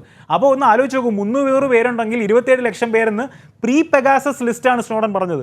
ഇപ്പോൾ പെഗാസസിന് ചിലപ്പോൾ അതിൻ്റെ അപ്പുറവും പോകാമെന്നിരിക്കാം. ചിലപ്പോൾ 27 ആയിരിക്കില്ല, കോടിക്കണക്കിനായിരിക്കും സർവൈലൻസ് ഉള്ള നമ്പേഴ്സ്. സോ സുപ്രീം കോടതിക്ക് വലിയ ഹ്യൂജ് റെസ്പോൺസിബിലിറ്റിയാണ്. സീരിയസ്ലി സുപ്രീം കോടതിക്ക് ഒരുപക്ഷെ നമ്മുടെ ഇന്ത്യയുടെ ജനാധിപത്യത്തിൻ്റെ ഫോർമേഷന് ശേഷം ഉണ്ടായിട്ടുള്ള ഏറ്റവും വലിയ റെസ്പോൺസിബിലിറ്റിയാണ് ഇപ്പോൾ സുപ്രീം കോടതിയുടെ മുമ്പിൽ എത്തിയിരിക്കുന്നത്. ആ സുപ്രീം കോടതി കുറച്ച് വർഷങ്ങൾക്ക് മുമ്പ് ഇപ്പോൾ ബിനോയ് വിശ്വം സാറ് ഫയൽ ചെയ്ത Binoy Viswam versus union of India എന്നുള്ള കേസിന് അനുബന്ധമായി വന്ന കേസാണ് പിന്നെ നമ്മൾ കണ്ട പുട്ടുസ്വാമി ജഡ്ജ്മെന്റ് എന്ന് പറയുന്നത്. അന്ന് കോടതി എടുത്ത ഒരു സ്റ്റാൻഡിൻ്റെ ഈക്വലൻ്റ് ആയിട്ടൊരു സ്റ്റാൻഡ് കോടതി കാര്യത്തിൽ എടുത്തില്ലെങ്കിൽ നമ്മുടെ ജനാധിപത്യത്തിൻ്റെ കാര്യം തന്നെ കഷ്ടത്തിലാവുമെന്നാണ് എനിക്ക് തോന്നുന്നത്. അത് കോടതി അങ്ങനെ ഒരു തീരുമാനം എടുക്കുമെന്ന് ഞാൻ പ്രതീക്ഷിക്കുന്നു. നാളത്തേക്ക് കാത്തിരിക്കുന്നു. റൈറ്റ്. അഡ്വക്കേറ്റ് നിവേദിത, ഒരു വാചകത്തിൽ നമുക്ക് വേഗത്തിൽ ചർച്ച അവസാനിപ്പിക്കാം. ഇത്തരം ആശങ്കകൾ ഈ നാടിനുണ്ട് എന്നത് മാത്രം അഡ്വക്കേറ്റ് നിഖിൽ പറഞ്ഞതെങ്കിലും നമ്മൾ എടുത്താൽ, രാഷ്ട്രീയമൊക്കെ മാറ്റിവെച്ച് കണ്ടാലും അതൊരു വലിയ ആശങ്കയല്ലേ, ഒരു നാടിന്റെ ആശങ്കയല്ലേ? അല്ല, ഈ ആശങ്കയുണ്ടെങ്കിൽ അത് പരിഹരിക്കാൻ ഇവിടെ സൈബർ സംവിധാനങ്ങളുണ്ട്. ആ സംവിധാനങ്ങളിൽ ഇത് ഏത് തരത്തിലുള്ള മാൽവെയർ ഉണ്ടോ, സ്പൈവെയർ ഉണ്ടോ എന്നൊക്കെ പരിശോധിക്കാനുള്ള ഇവിടെ സംവിധാനങ്ങളും ഉണ്ട്. ഒരു സൈബർ വിദഗ്ധൻ എന്ന നിലയിൽ അദ്ദേഹം സംസാരിക്കുമ്പോൾ ഈ സംവിധാനങ്ങളെ ഒന്നും അദ്ദേഹം ഉൾക്കൊള്ളുന്നില്ല എന്നുകൂടെ പറയാൻ സാധിക്കുമോ? അത് എനിക്ക് മനസ്സിലാകുന്നില്ല. അങ്ങനെയാണെങ്കിൽ ഇതിൽ യഥാർത്ഥത്തിൽ നിങ്ങൾ ഈ പറഞ്ഞ മാതിരി വല്ല ചെയിൻ ബിസിനസ് ഒന്നും അല്ലല്ലോ ഇത് നടക്കുന്നത്. ഇത് ഈ തരത്തിലുള്ള 300 പേരോ മറ്റോ ഉണ്ട് എങ്കിൽ തന്നെ ആ 300 പേരോ അതിൽ കൂടുതലോ എത്രയാവട്ടെ, ഒരാളെങ്കിലും ഈ ബന്ധപ്പെട്ട ഒരാളെങ്കിലും ഇതിനു വേണ്ടിയിട്ട് ഒരു സൈബർ ക്രൈം രജിസ്റ്റർ ചെയ്തുകൊണ്ട് ഇതിന് അന്വേഷണം ആവശ്യപ്പെട്ടുകൊണ്ട് ഏതെങ്കിലും തരത്തിലുള്ള ഒരു നടപടി. ഒരു മറുപടി പറഞ്ഞോളൂ, സമയം തീരുന്നു. ഇത് കേന്ദ്ര സർക്കാരിനെ കുറ്റപ്പെടുത്തുവാൻ വേണ്ടിയിട്ട് മാത്രം ഉപയോഗിക്കുന്ന ഒരു അവസരമായി മാത്രമാണ് കാണാൻ സാധിക്കുന്നത്. അതാണ് അഡ്വക്കേറ്റ് നിവേദിതയുടെ ഇക്കാര്യത്തിലുള്ള കാഴ്ചപ്പാട്. ലാൽ, അതാണ് അഡ്വക്കേറ്റ് നിവേദിതയുടെ കാഴ്ചപ്പാട്. ലാൽ പറഞ്ഞു അവസാനിപ്പിക്കൂ. ലാലിന്റെ കാഴ്ചപ്പാട് ചുരുക്കി വേണം. മേഡം പറഞ്ഞ ലോജിക് അനുസരിച്ചാണെങ്കിൽ നമുക്കിപ്പോ IT-യുടെ ഹാക്കിംഗ് എന്ന് പറഞ്ഞ് ഞാൻ പോയി ഒരു കംപ്ലൈന്റ് കൊടുത്ത് ഇവിടുത്തെ സ്റ്റേഷൻ ഹൗസ് ഓഫീസർ NSOയുമായി ബന്ധപ്പെട്ട കേസുകളിലൊക്കെ പോയി അന്വേഷിച്ച് ഈ പറയുന്ന തന്ത്രപ്രധാനമായ സ്ഥലത്തൊക്കെ പോയി ഇദ്ദേഹം തന്നെ അറസ്റ്റ് ചെയ്തുകൊണ്ട് വരണമായിരിക്കുമല്ലോ. അതായിരിക്കുമല്ലോ ലോജിക്കില്ലേ? നമ്മുടെ ഞാനാണെങ്കിൽ തിരുവല്ല പോലീസ് സ്റ്റേഷനിലെ സ്റ്റേഷൻ ഹൗസ് ഓഫീസർക്ക് പരാതി കൊടുത്തിട്ട് അദ്ദേഹം ആയിരിക്കണം ഈ പറയുന്ന ഭരണകൂടത്തിന് ഈ പറയുന്ന IT മന്ത്രിക്ക് പോലും അറിയാൻ വയ്യാത്ത ആളെ പിടിച്ചോണ്ട് വരേണ്ടത് ഈ സ്റ്റേഷൻ ഹൗസ് ഓഫീസർ ആയിരിക്കുമല്ലോ അല്ലേ? അല്ല, ഞാൻ സൂചിപ്പിച്ചത് മാത്രമേ ഉള്ളൂ. സൈബർ വിദഗ്ധ തന്നെയാണ്, ഞങ്ങൾ സൈബർ നിയമങ്ങളൊക്കെ പഠിച്ചു തന്നെ വന്നിരിക്കുന്നത്. അതുകൊണ്ട് ഈ അല്ല, അത് വേറെ വിഷയം. അത് ഞാൻ പറഞ്ഞത് രാഷ്ട്രീയം. എന്റെ ചോദ്യം ഞാൻ പറഞ്ഞ ഇവിടുത്തെ തിരുവല്ലയിലെ സ്റ്റേഷൻ ഹൗസ് ഓഫീസർ പോയി മനസ്സിലായി കാര്യം കിട്ടിയല്ലോ. ഓക്കെ, രണ്ടുപേരും പറഞ്ഞു മനസ്സിലായി. നിഖിൽ, ഒറ്റ വാചകം ഇൻഡിപെൻഡന്റ് FIR-കൾ ഉണ്ടാവട്ടെ, അതിലാണ് സ്റ്റിക്ക് ഓൺ ചെയ്ത് നിൽക്കുന്നത്. ഇൻഡിപെൻഡന്റ് രാജ്യസഭയിലും പ്രശ്നങ്ങൾ ഉണ്ടാക്കുന്നത് എങ്കിൽ നമുക്ക് അത് വേറെ വിഷയം മാഡം. നമ്മുടെ സമയം തീരുന്നതുകൊണ്ടാണ്. നിഖിൽ, 27 ലക്ഷം നമ്മൾ അസ്യൂം ചെയ്യുന്ന ഈ 300 പേരും പോയി ഒരു FIR ഫയൽ ചെയ്യുന്ന വെച്ചാൽ കഴിഞ്ഞാൽ ഈ ഇൻവെസ്റ്റിഗേഷൻ ഒരിടത്തും എത്താൻ പോകുന്നില്ല. ഇത് ശരിക്കും ഇൻവെസ്റ്റിഗേറ്റ് ചെയ്യണമെങ്കിൽ NSA ഇത് നമ്മുടെ നാഷണൽ ഇൻവെസ്റ്റിഗേറ്റിംഗ് ഏജൻസിയായ NIA ഇൻവെസ്റ്റിഗേറ്റ് ചെയ്യട്ടെ. അതല്ലേ കറക്റ്റ് അതോറിറ്റി. അത് മാഡം എഗ്രി ചെയ്യുമല്ലോ. ആരന്വേഷിച്ചാൽ പറ്റില്ലല്ലോ. കാര്യം ഇവിടുത്തെ ഒരു സ്റ്റേഷൻ ഹൗസ് ഓഫീസറിന് പോയിട്ട് സെൻട്രൽ ഗവൺമെന്റ് അന്വേഷിക്കാൻ പറ്റുമോ? നമ്മുടെ ഗവൺമെന്റിന്റെ ഡേറ്റാ സെന്റേഴ്സ് ഇരിക്കുന്ന ഡൽഹിയിലും ബോംബെയിലുമാണ്. അവിടെ പോയി അന്വേഷിക്കാൻ പറ്റില്ലല്ലോ അവർക്ക്. അതല്ലേ പ്രശ്നം. ജൂറിസ്ഡിക്ഷൻ അല്ലേ മാഡം പോലീസ് ഓഫീസറിന്? ഞാൻ ജൂറിസ്ഡിക്ഷന്റെ കാര്യം ഇവിടെ നിൽക്കട്ടെ. നിങ്ങൾ എന്തെങ്കിലും ഇതിനു വേണ്ടി ചെയ്തിരുന്നു? ലോകസഭ പൊതുമുതൽ നശിപ്പിക്കുവാനുള്ള അവകാശം അത് വേറൊരു പ്രശ്നമാണ്. അത് ഏറ്റവും അഡ്വക്കേറ്റ് നിവേദിത, അത് പ്രധാനമന്ത്രി വിചാരിച്ചാൽ അപ്പോൾ തീരുന്ന പ്രശ്നമേ ഉള്ളൂ. ശ്രീ ബിനോയ് വിശ്വം പറഞ്ഞ പോലെ ഒരു ചർച്ചയ്ക്ക് തയ്യാറായാൽ അതിന് തയ്യാറാകും, സഭ മുന്നോട്ട് പോകും.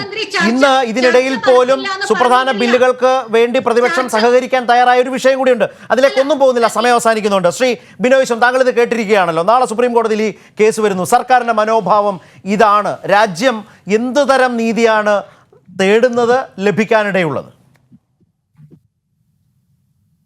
ഗവൺമെന്റിന്റെ ഭാഗത്ത് നിന്ന് ഒരു മാറ്റവും ഞാൻ പ്രതീക്ഷിക്കുന്നില്ല. സുപ്രീം കോടതി നിയമത്തിനോടും ന്യായത്തിനോടും നീതിയോടും നാടിനോടും കൂറ് കാണിക്കുമെന്ന് അറിയാൻ വേണ്ടി രാജ്യം കാത്തിരിക്കുന്നതാണ്. ഒരു വാക്യം പറയട്ടെ. ശ്രീ അരുൺ ജെയ്റ്റ്ലി പറഞ്ഞ വാചകം ശ്രദ്ധപ്പെടുത്തുന്നു സാധിക്കുമ്പോൾ അദ്ദേഹം പറഞ്ഞു, disruption of the proceedings is part of the parliamentary process എന്നൊരു വാചകമുണ്ട്, സഭാരേഖകളിലുണ്ട്. പറഞ്ഞത് BJP വക്താവായിട്ടുള്ള അരുൺ ജെയ്റ്റ്ലിയാണ്. അത് ഞാൻ ശ്രീമതി നിബദ്ധതയോട് അറിയിക്കുന്നു സ്നേഹപൂർവ്വം. ഏതായാലും നാളത്തെ ഒരു ദിവസം വളരെ നിർണായകമാണ്. സുപ്രീം കോടതി ഈ പെഗാസസ് ഫോൺ ചോർത്തലുമായി ബന്ധപ്പെട്ട ഹർജികൾ പരിഗണിക്കുന്ന ദിവസം കൂടിയാണ് എന്നത് വളരെ പ്രാധാന്യമുള്ളതാണ്. അതുതന്നെയാണ് രാജ്യം കാത്തിരിക്കുന്നത്. നാളെ ആദ്യ ദിവസത്തിൻ്റെ തുടർച്ചയിൽ എന്തൊക്കെ തരത്തിൽ ഈ കേസിൽ സുപ്രീം കോടതിയിൽ കാര്യങ്ങൾ മുന്നോട്ട് പോകും, കേന്ദ്ര സർക്കാർ സമീപനം എന്താവും എന്നുള്ളത്. വളരെയധികം നന്ദി എല്ലാവർക്കും ഞങ്ങൾക്കൊപ്പം സഹകരിച്ചതിനും അഭിപ്രായങ്ങൾ പങ്കുവച്ചതിനും.